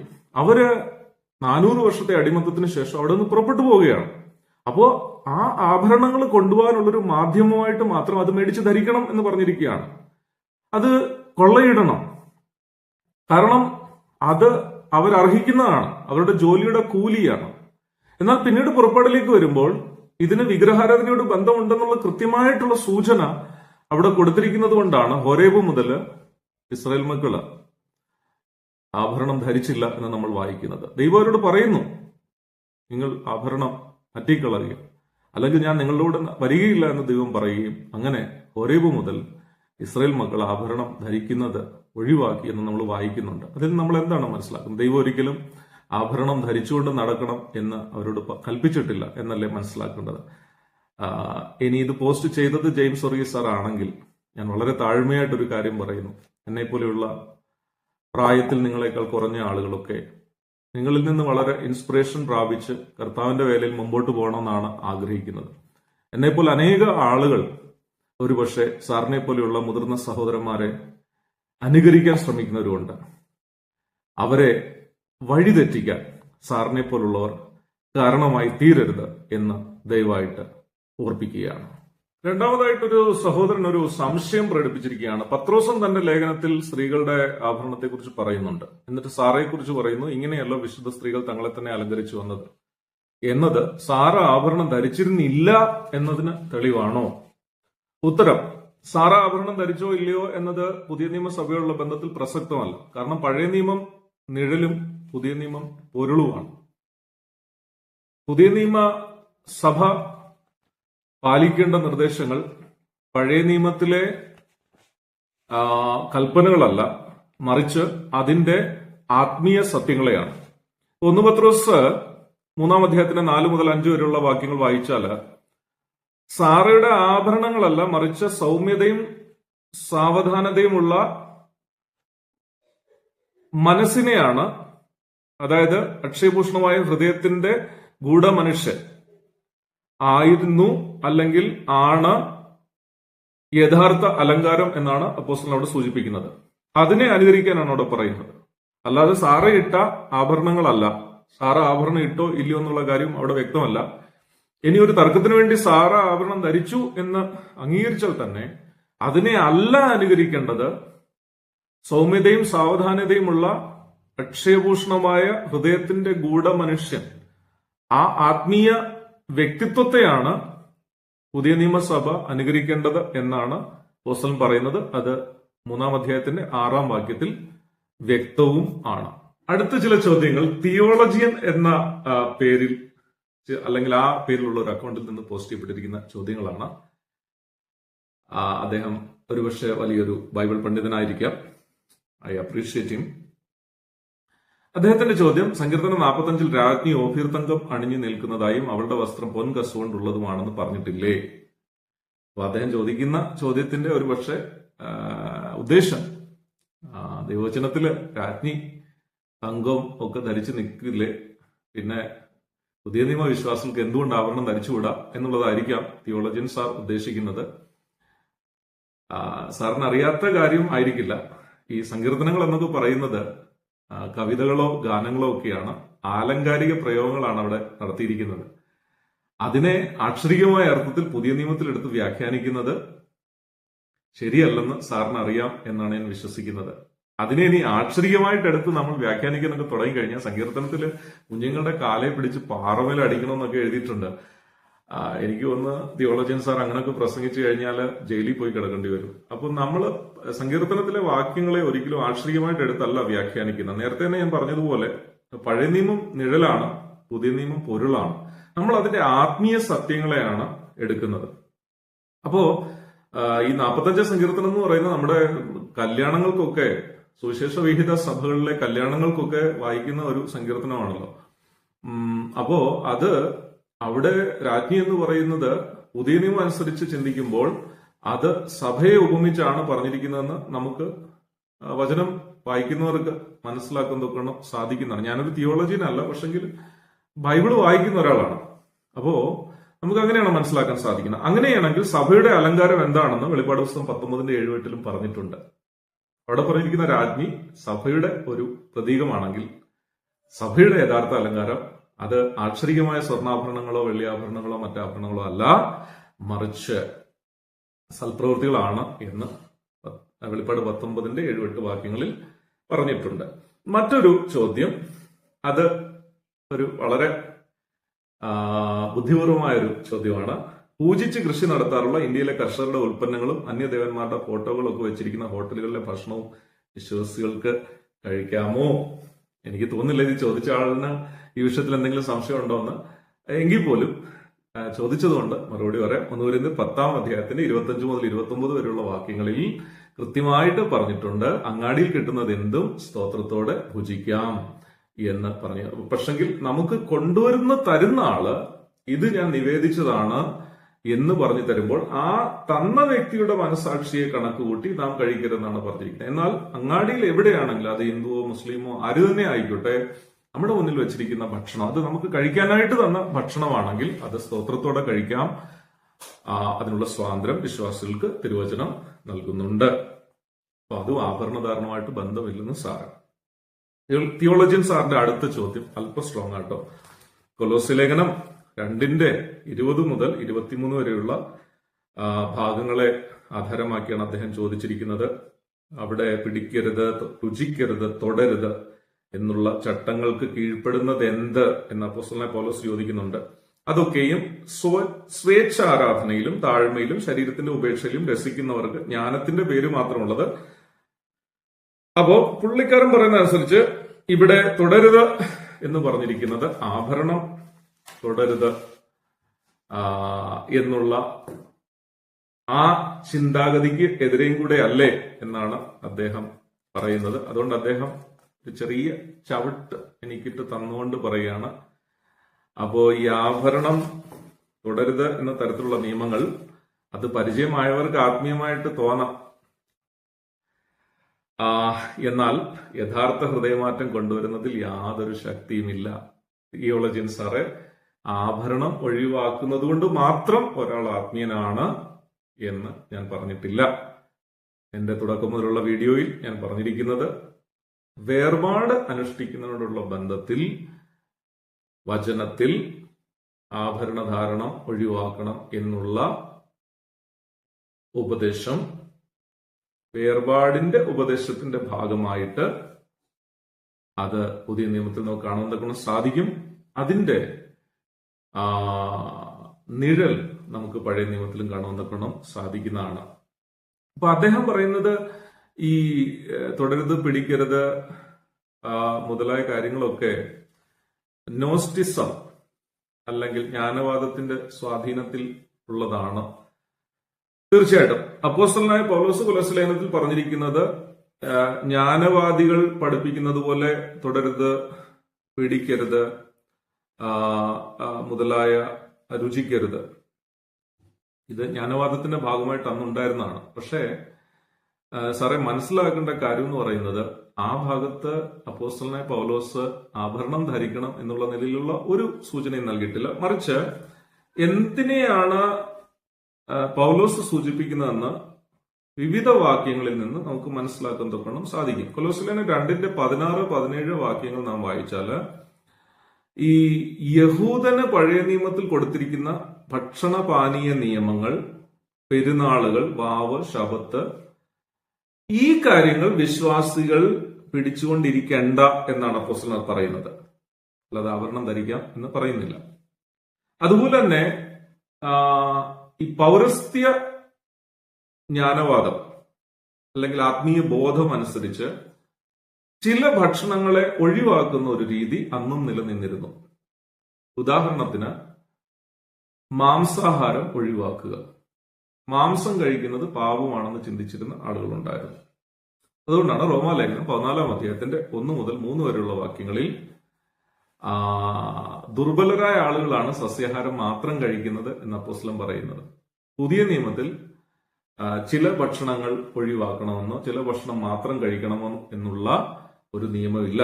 എന്നാൽ നമുക്കെല്ലാവർക്കും അറിയാം, യഹൂദൻ പന്നി മാംസം അടക്കമുള്ള പല ഭക്ഷണങ്ങൾ കഴിക്കാറില്ല. എന്നാൽ അവർക്ക് നിഷിദ്ധമായിരുന്നു. അങ്ങനെയുള്ള നിയമങ്ങൾ പിടിച്ചുകൊണ്ടിരിക്കേണ്ട എന്നാണ് കൊലോസ്യ ലേഖനത്തിൽ അപ്പോസ്തലൻ പറയുന്നത്. അതുപോലെ തുടരുത് എന്ന് പറഞ്ഞിരിക്കുന്നത്, ഈ പറഞ്ഞ ജ്ഞാനവാദികളിൽ പലരും വിവാഹ ജീവിതം ഒരു പാപമാണെന്ന് ചിന്തിക്കുന്നവരുണ്ടായിരുന്നു. സ്ത്രീകളെ തൊടുന്നത് തന്നെ പാപമാണ്. സ്ത്രീ എന്ന് പറയുന്നത് അത് അമ്മയോ സഹോദരിയോ ഭാര്യയോ അവരെ ഇങ്ങനെ ടച്ച് ചെയ്യുന്നത് പോലും പാപമാണ് എന്ന് അവർ ധരിച്ചിരുന്നു. അപ്പോൾ അവര് വിവാഹം വിലക്കിയിരുന്നു. ആ ജ്ഞാനവാദികളുടെ പിന്തുടർച്ചയാണ് കത്തോലിക്ക മതത്തിലൊക്കെ ഇന്ന് കാണുന്ന പൗരോഹിത്യത്തിന്റെ ഭാഗമായി നിലനിൽക്കുന്ന വിവാഹ വിലക്കുകൾ. എന്നാൽ 1 തിമോഥെയോസ് 4-ാം അധ്യായത്തിന്റെ 1 മുതൽ 4 വരെയുള്ള വാക്യങ്ങളിൽ വിവാഹം വിലക്കരുത് എന്ന് അപ്പോസ്തലൻ പറഞ്ഞിട്ടുണ്ട്. അപ്പോ കൊലോസ്യ ലേഖനം 2-ാം അധ്യായത്തിൽ അപ്പോസ്തലൻ പിടിക്കരുത്, തൊടരുത്, രുചിക്കരുത് എന്നുള്ള നിയമങ്ങൾ പാലിക്കേണ്ടതില്ല എന്ന് പറഞ്ഞത് ആഭരണം ധരിക്കാം എന്നുള്ളതുമായിട്ട് ബന്ധപ്പെടുത്തിയല്ല, അല്ലെ ആഭരണം ധരിക്കരുത് എന്നുള്ളതിനെ ബന്ധപ്പെടുത്തിയല്ല. ആ ഭാഗത്ത് ആഭരണത്തെക്കുറിച്ച് അപ്പോസ്തലൻ ഒന്നും തന്നെ സൂചിപ്പിക്കുന്നില്ല എന്ന് പ്രത്യേകം പറഞ്ഞുകൊള്ളട്ടെ. ഇനി ചില ചോദ്യങ്ങൾ പുതിയ നിയമത്തിൽ നിന്നാണ്. ഒന്ന്, ലൂക്കോസിന്റെ സുവിശേഷം 15-ാം അധ്യായത്തില് മുടിയനായ പുത്രൻ മടങ്ങി വരുമ്പോൾ പിതാവ് തന്നെ മോതിരം അണിയിക്കുന്നതായിട്ട് നമുക്ക് കാണാൻ സാധിക്കും. രണ്ടാമത്തെ ഒരു ചോദ്യം വന്നിരിക്കുന്നത് യാക്കോബിന്റെ ലേഖനത്തില് യാക്കോബ് പറയുന്നുണ്ട്, നിങ്ങളുടെ പള്ളിയിൽ സ്വർണ്ണമോതിരം ഇട്ടുകൊണ്ട് ഒരാൾ വന്നാൽ എന്ന് പറഞ്ഞിട്ട് 2-ാം അധ്യായത്തിന്റെ 3-ാം വാക്യത്തിൽ നമുക്ക് കാണാൻ സാധിക്കും. അപ്പോ അവര് പറയുന്നത് ഇത് രണ്ടും സഭയിൽ ആഭരണം ധരിക്കാം എന്നുള്ളതിന്റെ തെളിവല്ലേ എന്നാണ് ചോദിക്കുന്നത്. ആദ്യമായിട്ട് മനസ്സിലാക്കേണ്ടത് ഈ രണ്ട് ഭാഗങ്ങളുടെയും പശ്ചാത്തലം യഹൂദ മതമാണ്. നമ്മുടെ കർത്താവ് യേശുക്രിസ്തു യഹൂദന്റെ ചരിത്ര പശ്ചാത്തലം അനുസരിച്ചാണ് അവിടെ മുടിയനായ പുത്രന്റെ ആ സംഭവം പറയുന്നത്. യഹൂദൻ ആഭരണം ധരിച്ചോ ഇല്ലയോ എന്നുള്ള കാര്യം പുതിയ നിയമത്തിൽ നമ്മൾ ആഭരണം ധരിക്കാം എന്നുള്ളതിനെ സമർത്ഥിക്കുവാൻ ഒരു കാരണമല്ല. എന്നാൽ പഴയ നിയമത്തിൽ ദൈവം ആഭരണം ധരിക്കുവാൻ പറഞ്ഞിരുന്നോ അതോ ആഭരണം ധരിക്കരുതെന്നാണോ പറഞ്ഞത് എന്ന് നാം നോക്കിക്കഴിഞ്ഞാൽ ദൈവം ഒരിക്കലും അവരോട് ആഭരണം ധരിച്ചുകൊണ്ട് നടക്കാനായിട്ട് പറഞ്ഞതായിട്ട് നമുക്ക് കാണുവാൻ തക്കവണ്ണം സാധിക്കുന്നതല്ല. ജെയിംസ് വർഗീസ് സാറിന്റെ ചോദ്യത്തിന് മറുപടി ആദ്യമേ പറഞ്ഞിട്ടുണ്ട്. അപ്പൊ അതുകൊണ്ട് ആ ചോദ്യം എടുത്തുകൊണ്ട് ആരും വരരുതേ എന്ന് അറിയിക്കുന്നു. ദൈവം ഒരു ആഭരണം ധരിക്കണമെന്ന് കൽപ്പിച്ചിട്ടില്ല. എന്നാൽ ആഭരണം ധരിക്കുന്നതിൽ നിന്ന് അവരെ വിലക്കിയതായിട്ട് പുറപ്പാട് പുസ്തകത്തിൽ നമുക്ക് കാണുവാനും സാധിക്കുന്നതാണ്. യാക്കോബിന്റെ ലേഖനത്തിലേക്ക് നാം വരുമ്പോൾ പുതിയ നിയമ കാനോൻ അനുസരിച്ച് ഏറ്റവും ആദ്യം എഴുതിയിരിക്കുന്ന പുസ്തകമാണ് യാക്കോബ്. യാക്കോബ് ആ ഭാഗത്ത് പള്ളി എന്നുള്ള വാക്ക് പറഞ്ഞിരിക്കുന്നത് സഭയെ ഉദ്ദേശിച്ചല്ല, മറിച്ച് സിനഗോഗിനെ ഉദ്ദേശിച്ചാണ് എന്ന് വചനം പഠിക്കുന്നവർക്ക് മനസ്സിലാക്കുന്നതൊക്കെ സാധിക്കുന്നതാണ്. ഗ്രീക്ക് പുതിയ നിയമത്തിൽ സുനാഗാഗോ അല്ലെങ്കിൽ സിനഗോഗ് എന്ന അർത്ഥം വരുന്ന ഒരു വാക്കാണ് അവിടെ ഉപയോഗിച്ചിരിക്കുന്നത്. സിനഗോഗ് എന്ന് പറഞ്ഞാൽ യഹൂദന്റെ പ്രാർത്ഥനാലയം എന്നാണ് അർത്ഥം. അപ്പോ അവിടെ സഭയിലേക്ക് ഒരാള് മോതിരം ഇട്ടുകൊണ്ട് വന്നു എന്ന് സമർത്ഥിക്കുവാൻ ആ ഭാഗം ഉപകരിക്കുന്നതല്ല എന്നുള്ള കാര്യം പ്രത്യേകം ഓർമ്മിപ്പിക്കട്ടെ. നേരത്തെ സൂചിപ്പിച്ചിരുന്ന പോലെ പഴയ നിയമ പശ്ചാത്തലത്തെ എടുത്തുകൊണ്ട് ഒരിക്കലും പുതിയ നിയമത്തിൽ അക്ഷരികമായിട്ട് ആഭരണം ധരിക്കാം എന്ന് നമുക്ക് പഠിപ്പിക്കാൻ സാധിക്കുന്നതല്ല. എന്നാൽ അതിന്റെ ആത്മീയ അർത്ഥങ്ങളെയാണ് നാം എടുക്കേണ്ടത്. ലൂക്കോസിന്റെ സുവിശേഷം 15-ാം അധ്യായത്തെ എഫേസ് ലേഖനം 1 മുതൽ 3 വരെയുള്ള അധ്യായങ്ങളോട് ചേർത്ത് നമ്മൾ പഠിച്ചു കഴിഞ്ഞാൽ ഒരു രക്ഷിക്കപ്പെട്ട വിശ്വാസിക്ക് ദൈവത്തിന്റെ പുത്രത്വത്തിലേക്കുള്ള പൂർണ്ണ പ്രവേശനം, മകൻ എന്നുള്ള അധികാരം, പിതാവിന്റെ സ്വത്തിന്മേലുള്ള അധികാരം അല്ലെങ്കിൽ അതിന്മേലുള്ള അവകാശം എന്നിവയാണ് പിതാവ് പുത്രനെ ധരിപ്പിച്ച മോതിരം സൂചിപ്പിക്കുന്നത് എന്ന് നമുക്ക് മനസ്സിലാക്കുന്നതൊക്കെ സാധിക്കും. തിയോളജിയൻ സാറിന്റെ മറ്റൊരു ചോദ്യം എന്ന് പറയുന്നത് യെഹെസ്കേൽ 16-ന്റെ 10 മുതൽ 14 വരെയുള്ള വാക്യങ്ങളിൽ നിന്നാണ്. ദൈവം ഇസ്രായേലിനെ ആഭരണം അണിയിക്കുന്നു എന്നുള്ളൊരു ഭാഗം അവിടെ നിന്ന് നമുക്ക് കാണുന്നതൊക്കെ സാധിക്കും. തിയോളജിയൻ സാറ് 16-ന്റെ 10 മുതൽ 14 വരെയുള്ള വാക്യങ്ങളിൽ ദൈവം ഇസ്രായേലിനെ ആഭരണം അണിയിക്കുന്നു എന്ന് കാണുമ്പോൾ തന്നെ 16-ന്റെ 39-ൽ പൂജാഗിരികളെ ഇടിച്ചു കളയുകയും വസ്ത്രമഴിച്ച് ആഭരണങ്ങളെ എടുത്ത് നിന്നെ നഗ്നയും അനാവൃതയുമായി വിടും എന്നും പറഞ്ഞിട്ടുണ്ട്. ഇത് ഇസ്രായേൽ രാഷ്ട്രത്തെക്കുറിച്ചാണ് പറയുന്നതെന്ന് ഓർക്കണം. ഒരു സ്ത്രീയെ കുറിച്ചല്ല തിയോളജിയൻ സാറെ പറയുന്നത്. അപ്പൊ ഇസ്രായേലിനെ ആഭരണം അണിയിക്കും എന്ന് പറയുമ്പോൾ സാർ എന്താണ് മനസ്സിലാക്കുന്നത്? ഇസ്രായേൽ ഒരു സ്ത്രീയാണ്, ദൈവം വന്നിട്ട് മോതിരവും കമ്മലും മാലയും ഒക്കെ ഇടിപ്പിച്ചു എന്നാണോ അർത്ഥം? അങ്ങനെ സാറ് വാദിക്കില്ലല്ലോ സാറേ. അതുപോലെ വസ്ത്രമഴിച്ച് ആഭരണങ്ങളെ എടുത്ത് നിന്നെ നഗ്നയും അനാവൃതയുമായി വിടുമെന്ന് പറഞ്ഞാൽ ഇസ്രായേലിന്റെ തുണിയെല്ലാം അഴിച്ചിട്ട് ഒരു പെൺകുട്ടിയെ റോഡിലൂടെ തുണി അഴിച്ച് നടത്തിപ്പിക്കുന്ന പോലെ നടത്തിപ്പിക്കുമെന്നാണോ അതിന്റെ അർത്ഥം? ഒരിക്കലുമല്ല. അതൊരു പ്രതീകാത്മകമായ വിവരണമാണ്. അവിടെ ദൈവം വന്ന ആഭരണം അണിയിപ്പിച്ചുമില്ല, ദൈവം ആഭരണം ഊരിയുമില്ല. അതിന്റെ സിമ്പിൾ അർത്ഥം എന്ന് പറയുന്നത് ദൈവം അവരെ ആത്മീയമായി അനുഗ്രഹിച്ചു. പക്ഷെങ്കിൽ ആ നിലവാരത്തിൽ അവർ നിൽക്കാഞ്ഞത് മൂലം അവർക്ക് കൊടുത്ത പദവിയിൽ നിന്ന് അവരെ മാറ്റും എന്നാണ് പറഞ്ഞിരിക്കുന്നത്. യെഹെസ്കേൽ പ്രവാചകൻ എഴുതുമ്പോൾ ഇസ്രായേൽ ബാബിലോണിയൻ പ്രവാസത്തിലാണ്. അപ്പോ ഇസ്രായേലിനെ ദൈവം സ്വർഗീയ അനുഗ്രഹങ്ങളാൽ അനുഗ്രഹിച്ചു. എന്നാൽ അവർ ദൈവത്തോട് നന്ദിയുള്ളവരായി ജീവിക്കാഞ്ഞത് മൂലം അവര് പ്രവാസത്തിലേക്ക് പോകും എന്ന് ആണ് അവിടെ പറഞ്ഞിരിക്കുന്നത്. അല്ലെങ്കിൽ അവർ വരുന്ന നാളുകളിൽ അതിന്റെ തിക്തഫലങ്ങൾ അനുഭവിക്കും എന്നാണ് തിയോളജിയൻ സാറെ പറഞ്ഞിരിക്കുന്നത്. അതൊക്കെ എടുത്തിട്ട് ഞാനും സാറും ഒക്കെ കമ്മലും മോതിരവും മുക്കൂത്തിയും ഒക്കെ ഇട്ട് നടക്കണം എന്നൊക്കെ പഠിപ്പിക്കുന്നത് ശരിയാണോ സാറേ? നിങ്ങളൊക്കെ തിയോളജിയൻ ആണല്ലോ, ഞാനൊന്നും ഒരു വലിയ പണ്ഡിതനൊന്നുമല്ല. ദൈവാത്മാവ് നൽകിയ ദർശനം അനുസരിച്ചാണ് ഇതൊക്കെ മനസ്സിലാക്കിയിരിക്കുന്നത്. അപ്പോ തിരുവചനം സഭയെ പഠിപ്പിക്കുന്നതിനും ലൗകികതയിൽ നിന്നും ലോകമോഹങ്ങളിൽ നിന്നും വേർപെട്ട് ദൈവത്തിന് കൊള്ളാവുന്നവരായി ജീവിക്കുവാൻ തക്കുന്ന സഭയെ പ്രോത്സാഹിപ്പിക്കുന്നതിനായിട്ട് നിങ്ങളെപ്പോലെയുള്ള പണ്ഡിതന്മാർ ഉപകരിക്കപ്പെടണം എന്നാണ് താഴ്മയായിട്ട് എനിക്ക് അഭ്യർത്ഥിക്കുവാൻ തക്കവണ്ണം ഉള്ളത്. ഇനിയും കുറെ ചോദ്യങ്ങളൊക്കെ ഉണ്ട്. പക്ഷെ പലതും ഈ പറഞ്ഞ പോലെ കാമ്പുള്ള ചോദ്യങ്ങളൊന്നുമല്ല. പിന്നെ കുറെ ഭീഷണിയും എടാ പോടാ വിളികളും ഒക്കെയാണ്. ഭീഷണിയൊക്കെ കാണുമ്പോൾ അങ്ങനെ പേടിയൊന്നും വരാറില്ല. കാരണം ഒരു 10-30ഓളം വർഷങ്ങളായിട്ട് ബീഹാറിലാണ്, സുവിശേഷ വേലയിലാണ്. അതിൽ തന്നെ ഭൂരിപക്ഷ സമയവും 6 വർഷത്തോളം സുവിശേഷ വേലയ്ക്ക് ഇറങ്ങിയതിനു ശേഷം കേട്ടോ 6 വർഷത്തോളം ഈ ബീഹാറിന്റെ കട്ടിഹാർ എന്ന് പറഞ്ഞ പ്രദേശത്ത് 6 വർഷത്തോളം കോടതി വരാന്ത കയറി ഇറങ്ങി നടന്നൊരു വ്യക്തിയും കൂടിയാണ്. കർത്താവിന്റെ വേലയോടുള്ള ബന്ധത്തിൽ ഇറങ്ങി പുറപ്പെട്ടതിന്റെ പേരിൽ. അപ്പോൾ എന്നെയൊക്കെ കാണിച്ചു തരാം എന്നൊക്കെ, ഒരു ആഭരണധാരണത്തെ കുറിച്ചൊക്കെയുള്ള ഒരു വചനം പറഞ്ഞതിന്റെ പേരിൽ കാണിച്ചു തരാം എന്നൊക്കെ ഭീഷണിപ്പെടുത്തുന്നത് ഒരു തമാശയായിട്ട് കാണാൻ മാത്രമേ എനിക്ക് സാധിക്കുന്നുള്ളൂ. എൻ്റെ ഒരു സുഹൃത്ത് ബീഹാറിലുണ്ടായിരുന്നതാണ്. അദ്ദേഹം ബീഹാറിനെ കണ്ട് പേടിച്ചിട്ടാണോ എന്തോ അദ്ദേഹം കേരളത്തിലോട്ട് പോയി. അങ്ങനെ പോകാനുള്ള സ്വാതന്ത്ര്യം അദ്ദേഹത്തിനുണ്ട്. അപ്പൊ അദ്ദേഹം ആഭരണത്തെക്കുറിച്ച് ഞാൻ പറഞ്ഞ കാര്യങ്ങളെക്കുറിച്ച് പറയാനൊന്നും ഇല്ലാത്തതുകൊണ്ടായിരിക്കാം അദ്ദേഹം എനിക്ക് ഒരു നല്ല പേരിട്ടൊക്കെ ഒരു പോസ്റ്റ് ഇട്ടു. ഇന്നലത്തെ മഴയ്ക്ക് കുരുത്ത തകര എന്നാണ് അദ്ദേഹം വിളിച്ചത്. അദ്ദേഹം ഒരുപാട് നാൾ മുമ്പ് കുരുത്ത തകരയായിരിക്കാം. എന്നെ അങ്ങനെ വിളിച്ചതിലൊന്നും ഒരു കുഴപ്പമില്ല. കാരണം ഒരു പക്ഷെ സുഹൃത്തായിട്ട് തമാശ രൂപേണ വിളിച്ചായിരിക്കാം.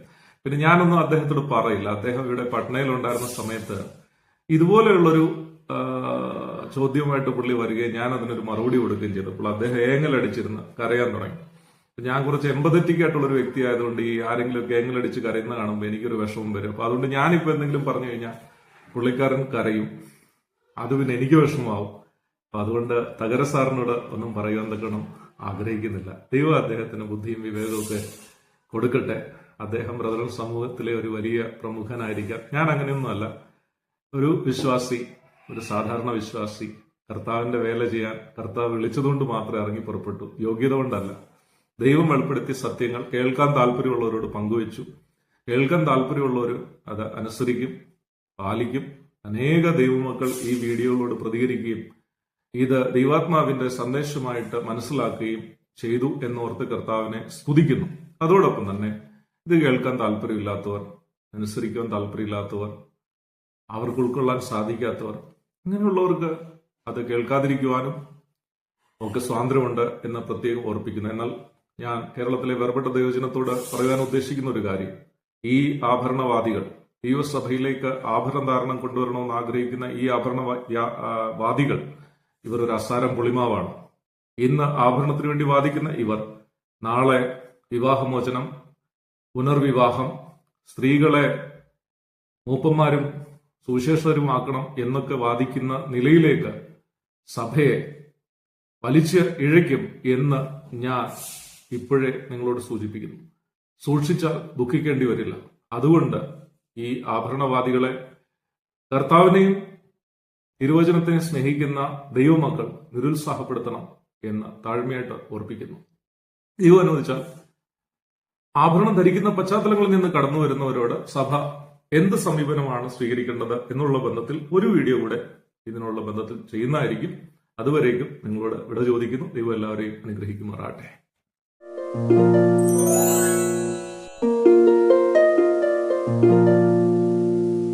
ദൈവനാമം മഹത്വപ്പെടുമാറാകട്ടെ. എല്ലാ പ്രിയപ്പെട്ടവർക്കും കർത്താവായ യേശുക്രിസ്തുവിന്റെ ധന്യനാമത്തിൽ സ്നേഹവന്ദനങ്ങൾ അറിയിക്കുന്നു. ആഭരണ ധാരണം എന്ന വിഷയത്തിൽ ചെയ്യുന്ന 5-ാമത്തേതും അവസാനത്തേതും വീഡിയോ ആണ് ഇത്. ഇതിനു മുമ്പ് 4 വീഡിയോകളാണ് ചെയ്തിരുന്നത്.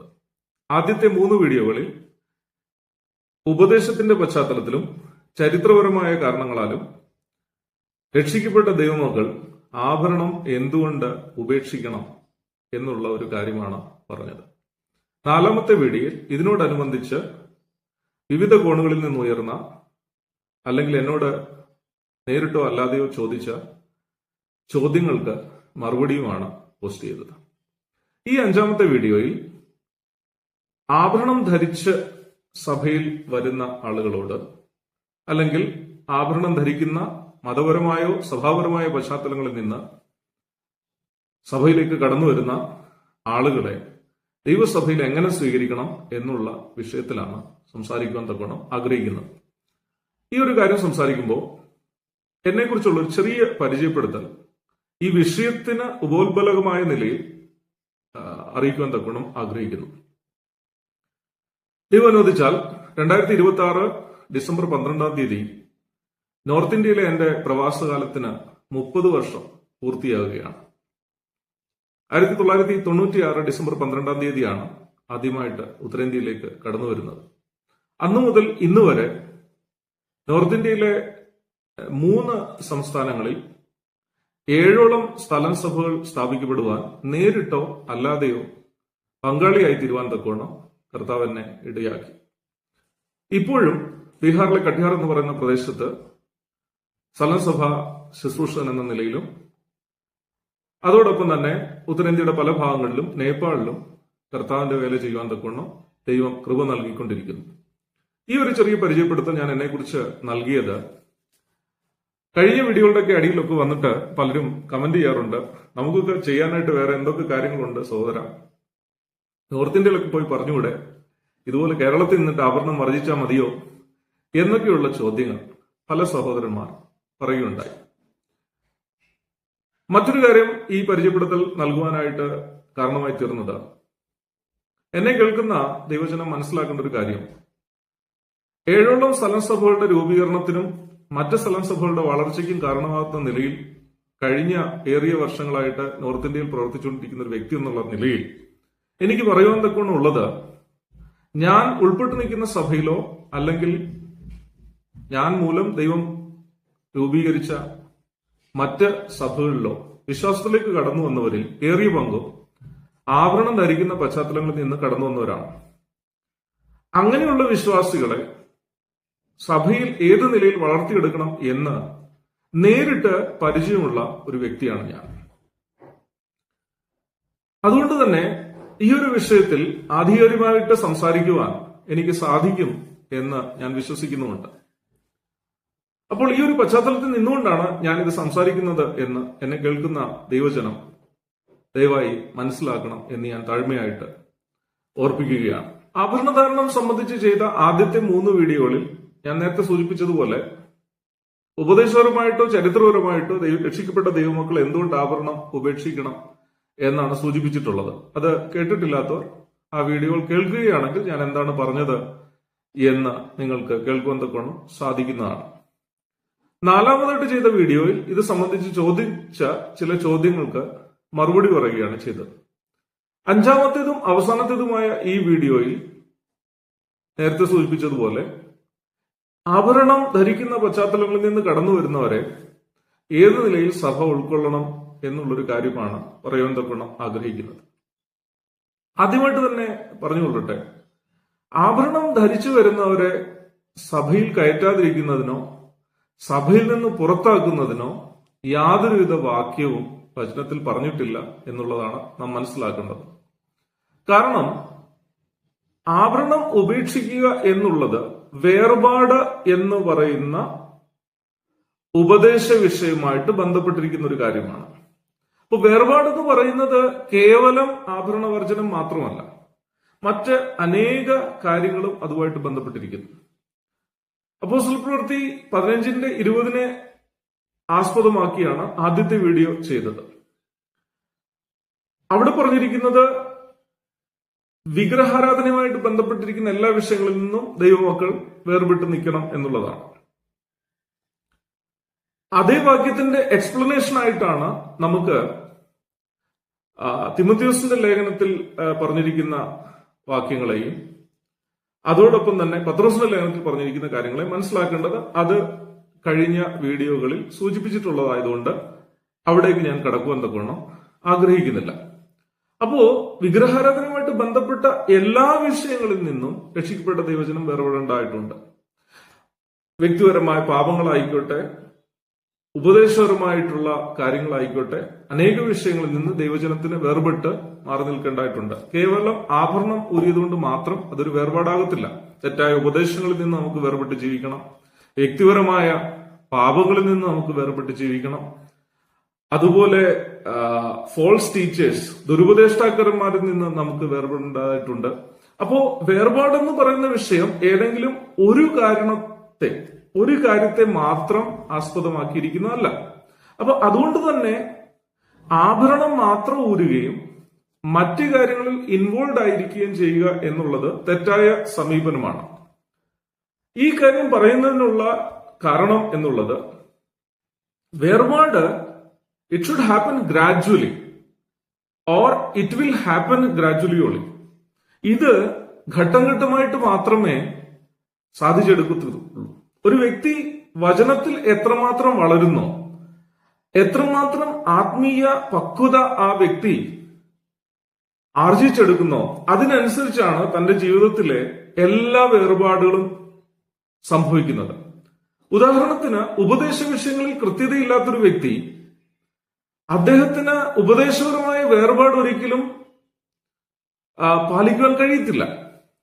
വ്യക്തിപരമായ പാപങ്ങളെക്കുറിച്ച് കൃത്യമായ ധാരണയില്ലാത്തൊരു വ്യക്തിക്ക് വ്യക്തിപരമായ എല്ലാ പാപങ്ങളിൽ നിന്നും വേർപെട്ട് ജീവിക്കുവാൻ സാധിക്കുന്നതല്ല.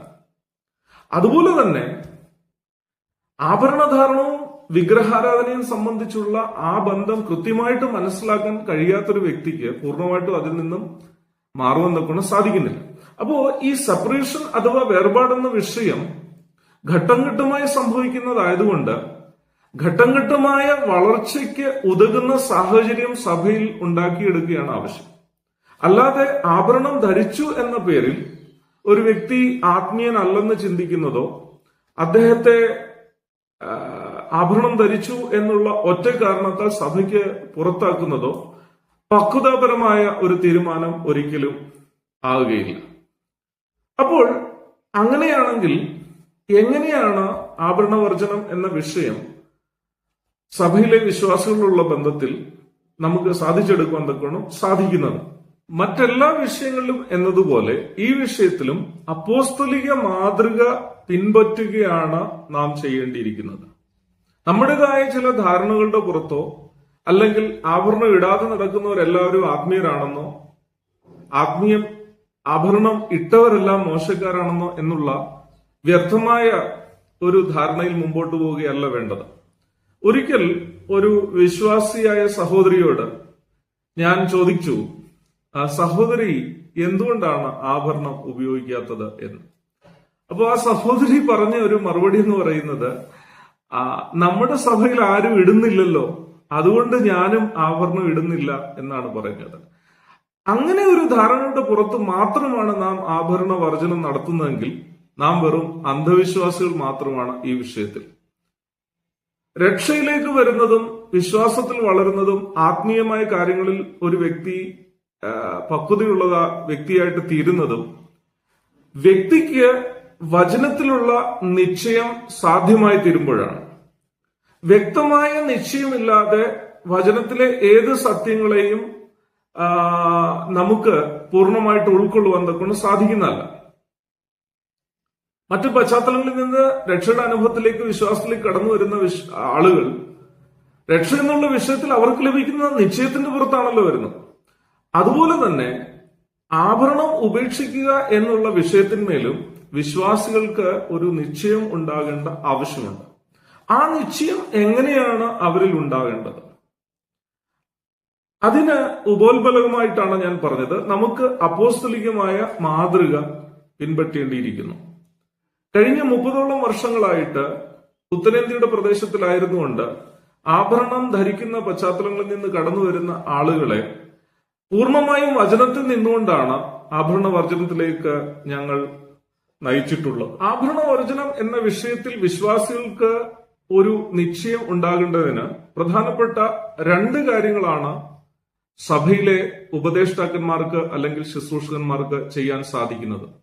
ഒന്ന്, വചനത്തിലൂടെ ആ കാര്യം വിശ്വാസികളെ മനസ്സിലാക്കി കൊടുക്കുക. അപ്പോസ്തലിക മാതൃക എന്ന് ഞാൻ പറഞ്ഞത് അതിൽ നിന്നുകൊണ്ട് തന്നെയാണ്. അപ്പോസ്തലപ്രവൃത്തി 15-ാം അധ്യായത്തിൽ വിജാതീയ പശ്ചാത്തലങ്ങളിൽ നിന്ന് കടന്നു വന്ന ആളുകൾ എന്തൊക്കെ ഉപേക്ഷിക്കണം എന്ന് അപ്പോസ്തലന്മാർ അവരെ പറഞ്ഞു മനസ്സിലാക്കുകയാണ്. ഈ വിഷയം സംബന്ധിച്ച് ഒരു ചർച്ച യെരൂശലേമിൽ ഉണ്ടായപ്പോൾ അപ്പോസ്തലന്മാർ ഒരു തീരുമാനം എടുക്കുകയും അതിനുശേഷം യൂദ, ഷീലാസ് മുതലായ ഉപദേഷ്ടാക്കന്മാരെ അല്ലെങ്കിൽ പ്രവാചകന്മാരെ സ്ഥലസഭകളിലേക്ക് പറഞ്ഞു വിടുകയും അപ്പോസ്തലന്മാർ എന്ത് പഠിപ്പിച്ചുവെന്ന് പഠിപ്പിക്കുവാനുള്ള ഉത്തരവാദിത്വം അവരെ ഭരമേൽപ്പിക്കുകയും ചെയ്യുകയാണ് ഉണ്ടായത്. അതുപോലെ തന്നെ തിമോഥെയോസിന്റെ ലേഖനത്തിൽ അപ്പോസ്തലനായ പൗലോസ് തിമോഥെയോസിനോട് പറയുകയാണ്, പൊന്ന്, മുത്ത്, വിലയേറിയ വസ്ത്രങ്ങൾ ഇതൊന്നും അല്ല എന്ന് പറഞ്ഞ് പഠിപ്പിക്കുമ്പോൾ നാം മനസ്സിലാക്കേണ്ട കാര്യം, എഫേസ്യ സഭയിൽ അങ്ങനെ ധരിച്ചു വരുന്നവർ ഉണ്ടായിരുന്നിരിക്കണം എന്ന് തന്നെയാണ് നാം മനസ്സിലാക്കേണ്ടിയിരിക്കുന്നത്. അല്ലെങ്കിൽ പത്രോസ് 1-ാം നൂറ്റാണ്ടിലെ ചിതറി പാർക്കുന്ന ദൈവജനത്തിന് അവിടെയുള്ള സഭകൾക്ക് ഈ വിഷയം സംബന്ധിച്ച് എഴുതുമ്പോൾ നമുക്ക് മനസ്സിലാക്കാൻ സാധിക്കുന്നത്, ആഭരണം ധരിച്ച് സഭയിലേക്ക് കടന്നു വന്നിരുന്ന ആളുകൾ അന്ന് ഉണ്ടായിരുന്നു എന്ന് തന്നെയാണ് നാം മനസ്സിലാക്കേണ്ടത്. അങ്ങനെ ആരും ധരിച്ചു വന്നിരുന്നില്ലായിരുന്നെങ്കിൽ അതിനെക്കുറിച്ച് സൂചിപ്പിക്കേണ്ട ആവശ്യം തന്നെ ഉണ്ടായിരുന്നിരിക്കില്ല. അപ്പോൾ സഭയിൽ ആഭരണം ധരിച്ചു വരുന്ന ആളുകൾ ഉണ്ടായിരുന്നു. അതുകൊണ്ട് തന്നെയാണ് അതിനേക്കാൾ ഉയർന്നതാണ് ആത്മീയ ജീവിതം എന്നവരെ പറഞ്ഞു മനസ്സിലാക്കിക്കുവാൻ അപ്പോസ്തലനായ പൗലോസും പത്രോസും ശ്രമിക്കുന്നത്. ഈ ഒരു മാതൃക തന്നെയാണ് നാം ഇന്ന് സഭയിൽ പിന്തുടരേണ്ടത്. സഭയിലേക്ക് ആഭരണം ധരിച്ച് കടന്നു വരുന്ന ആളുകളെ അവരെന്തോ തീർത്തും മോശക്കാരാണ് എന്ന് സ്ഥാപിക്കുവാൻ ശ്രമിക്കാതെ സഭയിലെ ഉപദേഷ്ടാക്കന്മാരും മൂപ്പന്മാരും ശുശ്രൂഷകന്മാരും എന്തുകൊണ്ട് ആത്മീയ ജീവിതത്തിന്റെ ശ്രേഷ്ഠത ആഭരണധാരണത്തെക്കാൾ ശ്രേഷ്ഠമാണ് എന്ന് അവരെ പറഞ്ഞ് മനസ്സിലാക്കിക്കേണ്ട ഉത്തരവാദിത്വം നിർവഹിക്കേണ്ടതാണ്. കഴിഞ്ഞ 30 വർഷത്തോളമായിട്ട് നോർത്ത് ഇന്ത്യയുടെ പ്രദേശങ്ങളിലായിരിക്കുമ്പോൾ അങ്ങനെയുള്ള പശ്ചാത്തലങ്ങളിൽ നിന്ന് കടന്നു വന്നവരോട് ഈ നിലയിൽ തിരുവചനത്തിൽ നിന്നുകൊണ്ട് പറഞ്ഞു കൊടുക്കുന്നതിനും അവർ സ്വയമായിട്ട് തന്നെ ആഭരണം ഉപേക്ഷിക്കുന്നതിനായിട്ട് അവരെ പ്രേരിപ്പിക്കുന്നതിനും ദൈവാത്മാവ് ശക്തി നൽകിയിട്ടുണ്ട്. അപ്പോൾ ഒന്നാമതായിട്ട് ചെയ്യേണ്ടത് സഭാശുശ്രൂഷകന്മാർ, ഇടയന്മാർ, സുവിശേഷകന്മാർ വചനത്തിൽ നിന്നും ദൈവജനത്തെ കൺവിൻസ് ചെയ്യിപ്പിക്കുവാൻ സാധിക്കണം. ആഭരണവർജനം വചനം എന്തുകൊണ്ട് പഠിപ്പിക്കുന്നു എന്ന്. ആ കൺവിക്ഷനാണ്, ആ നിശ്ചയമാണ് വിശ്വാസികളെ ആഭരണവർജനത്തിലേക്ക് നയിക്കേണ്ടത്. അല്ലാതെ എന്റെ സഭ ഇങ്ങനെ ചെയ്യുന്നത് കൊണ്ട് ഞങ്ങൾ ആഭരണം ഊരുന്നു, അല്ലെങ്കിൽ ആഭരണം ഊരിയില്ലെങ്കിൽ തിരുവത്താഴം ലഭിക്കില്ല എന്നുള്ള ഭയം, ഈ കാരണത്താൽ ഒരു വ്യക്തി ആഭരണം ഊരി നടക്കുന്നുണ്ടെങ്കിൽ അതൊരിക്കലും ആ വ്യക്തിയുടെ ആത്മീയ പക്വതയുടെ ചിഹ്നമല്ല. എന്നാൽ തിരുവചനം ആഭരണവർജനം പഠിപ്പിക്കുന്നു എന്നുള്ള സത്യം മനസ്സിലാക്കി ഒരു വിശ്വാസി സന്തോഷത്തോടുകൂടി അത് ഒരുമ്പോഴാണ് അത് വേർപാടിന്റെ ഒരു ചിഹ്നമായി മാറുന്നത്, ആത്മീയ പക്വതയുടെ ഒരു ചിഹ്നമായിട്ട് മാറുന്നത്. അപ്പോൾ എന്തുകൊണ്ട് നമ്മുടെ ഇടയിൽ ഇന്ന് അനേകർ ആഭരണത്തിന് പുറകെ പോകുന്നു എന്ന് ചിന്തിച്ചാൽ അത് വചനം പഠിപ്പിക്കുവാൻ നിയമിക്കപ്പെട്ടവർ പരാജയപ്പെടുന്നത് കൊണ്ടാണ് എന്ന് തന്നെ നമുക്ക് പറയേണ്ടി വരും. രണ്ടാമത്തെ കാര്യം ഈ വിഷയത്തിൽ ചെയ്യേണ്ടത് മാതൃകയായിരിക്കുക എന്നുള്ളതാണ്. ഞങ്ങളുടെയൊക്കെ ഈ ഉത്തരേന്ത്യയിലെ സഭകളിലേക്ക് മറ്റു പശ്ചാത്തലങ്ങളിൽ നിന്ന് കടന്നു വരുമ്പോൾ കേവലം വചനം പറയുന്നത് കൊണ്ട് മാത്രമല്ല അവർ ആഭരണം ഊരുന്നത്. രണ്ടാമതായി മറ്റൊരു കാരണം കൂടിയുണ്ട്. സഭയിലെ മറ്റു വിശ്വാസികളിൽ അല്ലെങ്കിൽ സഭ നയിക്കുന്നവരിൽ ശുശ്രൂഷകന്മാരുടെ ജീവിതത്തിൽ കണ്ടുവരുന്ന മാതൃക അവർ അനുകരിക്കുക കൂടിയാണ് ചെയ്യുന്നത്. വലിയ ആർഭാട ജീവിതം നയിക്കുകയും ആഭരണം ഊരണം എന്ന് സഭയിൽ പഠിപ്പിക്കുകയും ചെയ്താൽ കേൾക്കുന്ന വിശ്വാസികൾ ആ വിഷയത്തിൽ നിശ്ചയമുള്ളവരായി തീരണം എന്നില്ല. ആഭരണധാരണവും ആർഭാടവും തമ്മിലുള്ള ബന്ധത്തെക്കാൾ ഉപരി ആഭരണധാരണവും വിഗ്രഹാരാധനയും തമ്മിലാണ് ബന്ധമുള്ളതെന്ന് നമ്മൾ കഴിഞ്ഞ വീഡിയോകളിൽ കണ്ടതാണ്. എങ്കിൽ പോലും ഇന്നത്തെ ലോകത്തിന്റെ ഒരു കാഴ്ചപ്പാടിൽ ചിന്തിച്ചാൽ ആഭരണധാരണം ആർഭാട ജീവിതത്തിന്റെ ഒരു ഭാഗം കൂടിയാണ്. Ornaments are part of luxurious life. അപ്പം അതുകൊണ്ട് തന്നെ മറ്റു പല കാര്യങ്ങളിലും വളരെ ആർഭാട ജീവിതം നയിക്കുകയും ആഭരണം മാത്രം ഊരി ഞങ്ങൾ എന്ത് മഹാന്മാരാണ് എന്ന് കാണിക്കാൻ ശ്രമിച്ചാൽ ഒരുപക്ഷെ സഭയിലേക്ക് കടന്നു വരുന്ന ആളുകൾ ആ വിഷയത്തിൽ നിശ്ചയമുള്ളവരായി തീരണം എന്നില്ല. അപ്പോസ്തലന്മാർ കാണിച്ച മാതൃക അനുകരണീയമാണ്. പത്രോസും യോഹന്നാനും പറഞ്ഞത് സ്വർണവും വെള്ളിയും ഞങ്ങളുടെ കയ്യിൽ ഇല്ല എന്നാണ് പറഞ്ഞത്. അത് ആഭരണത്തെക്കുറിച്ചല്ല, പണത്തെക്കുറിച്ചാണ് പറഞ്ഞത് നമുക്കറിയാം. അനേക അത്ഭുത പ്രവൃത്തികളും മറ്റ് രോഗസൗഖ്യങ്ങളും ഒക്കെ ചെയ്യുവാൻ കഴിവുണ്ടായിരുന്നിട്ടും ഒരു ഭിക്ഷക്കാരന് കൊടുക്കാൻ പോലും കയ്യിൽ പൈസ ഇല്ലാത്ത നിലയിൽ ശുശ്രൂഷ ചെയ്യുന്ന ദേവദാസന്മാരായിരുന്നു കർത്താവിന്റെ അപ്പോസ്തലന്മാർ. അപ്പോ പത്രോസ് ആയിക്കോട്ടെ പൗലോസ് ആയിക്കോട്ടെ അവർ പൊന്ന് മുത്ത് വിലയേറിയ വസ്ത്രം അല്ല എന്ന് സഭയെ പഠിപ്പിക്കുവാൻ ധൈര്യം കാണിച്ചത് ഈ പ്രിയപ്പെട്ടവരുടെ കയ്യിൽ അതൊന്നും ഇല്ലായിരുന്നു എന്നുള്ളത് തന്നെയാണ് ഒരു കാരണം. ഈ വിഷയത്തിൽ പൂർണ്ണ പ്രാഗൽഭ്യത്തോടു കൂടി തന്നെയാണ് ഞാൻ സംസാരിക്കുന്നത്. 30ഓളം വർഷമായിട്ട് നോർത്ത് ഇന്ത്യയിലായിരിക്കുകയും അതിൽ തന്നെ 23 വർഷത്തോളമായിട്ട് കർത്താവിന്റെ വേലയിലുമായിരിക്കുന്ന ഞാൻ വളരെ പ്രാഗൽഭ്യത്തോടു കൂടി തന്നെയാണ് ഈ കാര്യം ഞാനിവിടെ പറയുവാൻ ധൈര്യപ്പെടുന്നത്. സുവിശേഷവേല ഒരിക്കലും ഒരു ആദായസൂത്രമായിട്ട് ഉപയോഗിക്കുവാൻ ദൈവം എന്നെ ഇടയാക്കിയിട്ടില്ല.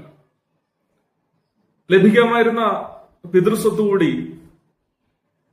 ബുദ്ധിയുള്ള ആളുകൾ അടിച്ചുകൊണ്ടുപോയി. അത് ദൈവം അവർക്ക് അനുവദിച്ചതായിരിക്കാം, അതുകൊണ്ട് സാരമില്ല. അതുകൊണ്ട് തന്നെ ആഭരണം മാത്രം ഊരിയിട്ട് വേർപാടെന്ന വിഷയം പഠിപ്പിക്കുകയല്ല ഞാൻ ചെയ്യുന്നത്. ദൈവസഭകളിൽ ശുശ്രൂഷകന്മാർ, സഭ നയിക്കുന്നവർ, വചനം പഠിപ്പിക്കുന്നവർ ദൈവജനത്തിന് മുമ്പാകെ മാതൃക ജീവിതം നയിക്കുകയും എന്നിട്ട് ആഭരണം വർജിക്കുകയും വേണം എന്ന് പഠിപ്പിക്കുമ്പോൾ അത് അനുകരിക്കുവാൻ വിശ്വാസികൾക്ക് യാതൊരു മടിയും ഉണ്ടാകില്ല. ബഹുമാന്യനായ കർത്തദാസൻ VP പൗലോസ് അവറുകൾ എന്തുകൊണ്ടായിരിക്കണം ആഭരണവർജനം പഠിപ്പിച്ചത് എന്ന് അദ്ദേഹത്തെ അറിയുന്ന ആളുകൾക്ക് പൂർണ്ണമായിട്ട് മനസ്സിലാകും എന്നാണ് ഞാൻ വിശ്വസിക്കുന്നത്. അദ്ദേഹത്തിന് അത് പഠിപ്പിക്കാനുള്ള പ്രാഗൽഭ്യമുണ്ട്. അപ്പോ എന്തുകൊണ്ടാണ് നമ്മുടെ ഇടയിൽ ശുശ്രൂഷന്മാർക്ക് വിശ്വാസികളോട് ആഭരണം വർജിക്കണം എന്ന് പറയുവാൻ സാധിക്കാതെ പോകുന്നത്? അത് എല്ലാവരെയും വിധിക്കുന്നില്ല, വിധിക്കാനുള്ള അവകാശവും അധികാരം ദൈവം എനിക്ക് തന്നിട്ടില്ല. പക്ഷേ ഏതെങ്കിലും ഒരു കർത്താവിന്റെ ദാസന് അത് പഠിപ്പിക്കുവാൻ സാധിക്കുന്നുണ്ടെങ്കിൽ അത് പഠിപ്പിക്കാനുള്ള പ്രാഗൽഭ്യം കൂടെ ഉള്ളതുകൊണ്ടായിരിക്കണം അദ്ദേഹം പഠിപ്പിക്കുന്നത്. അങ്ങനെ പഠിപ്പിച്ചെങ്കിൽ മാത്രമേ വിശ്വാസികൾ ആ വിഷയത്തിൽ നിശ്ചയമുള്ളവരായി തീരുകയുമുള്ളൂ. അപ്പോ രണ്ടാമതായിട്ട് ചെയ്യേണ്ടത് മാതൃകയായിരിക്കുക എന്നുള്ളതാണ്.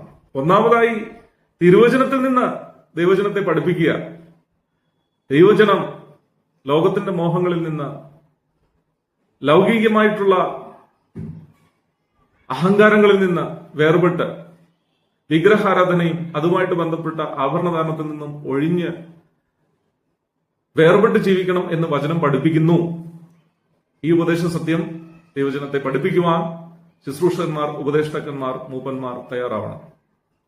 അത് പഠിപ്പിക്കുമ്പോൾ അത് പഠിപ്പിക്കുന്ന ആളുകൾ ദൈവജനത്തിന് മുമ്പാകെ മാതൃകയുള്ളവരും ആയിരിക്കണം.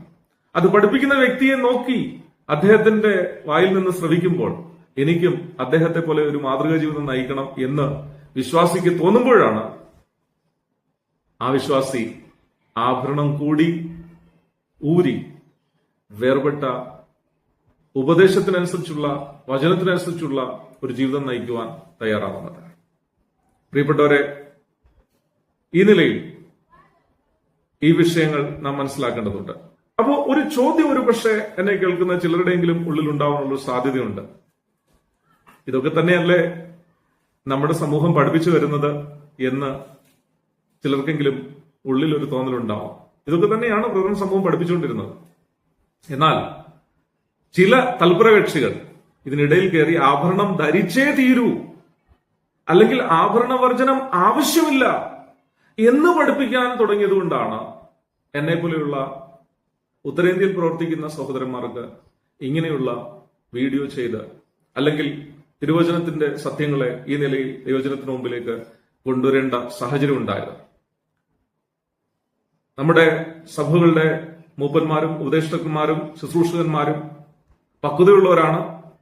പല സഭകളിലും ആഭരണം ധരിച്ചു വരുന്ന ആളുകളെ പറഞ്ഞു മനസ്സിലാക്കിക്കാനും അവരുടെ മുമ്പിൽ മാതൃകയായി ജീവിച്ചുകൊണ്ട് അവരെ ആഭരണവർജനത്തിലേക്ക് നയിക്കുന്നതിനും പലർക്കും സാധിച്ചിട്ടുണ്ട്.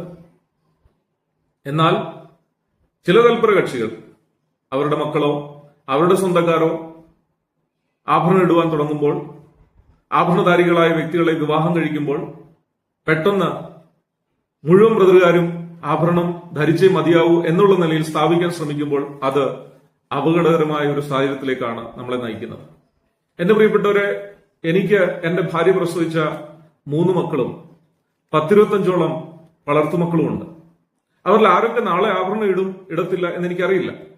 എന്നാൽ അവരെ പറഞ്ഞു മനസ്സിലാക്കിക്കുവാൻ, തിരുവചനത്തിലൂടെ അവരെ ഉപദേശിക്കുവാൻ തക്കോണം ഞാൻ ശ്രമിക്കുന്നുണ്ട്. എന്നാൽ നാളെ ഏതെങ്കിലും ദിവസങ്ങളിൽ എന്റെ സ്വന്തം മക്കളോ വളർത്തുമക്കളോ ആരെങ്കിലും ആഭരണം ഇടാൻ തുടങ്ങിക്കഴിഞ്ഞാൽ ഞാൻ എന്താണ് ചെയ്യേണ്ടത്?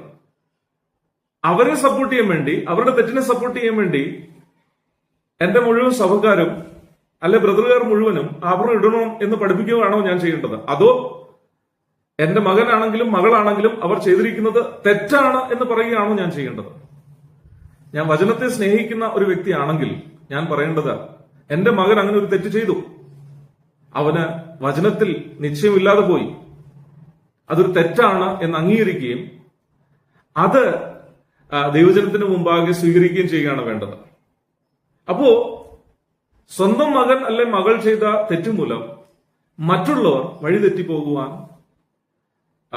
അത് ഇടയാകാതെ വരും. അതാണ് ഒരു മാതൃകയുള്ള ഉപദേഷ്ടാവ്, മാതൃകയുള്ളൊരു മൂപ്പൻ, മാതൃകയുള്ളൊരു ശുശ്രൂഷകൻ ചെയ്യേണ്ടത്. ദൈവാത്മാവ് ഈ സത്യങ്ങൾ മനസ്സിലാക്കുവാൻ തക്കവണ്ണം എല്ലാ ദൈവജനത്തെയും സഹായിക്കട്ടെ. ദൈവനാമം മഹത്വപ്പെടുമാറാകട്ടെ.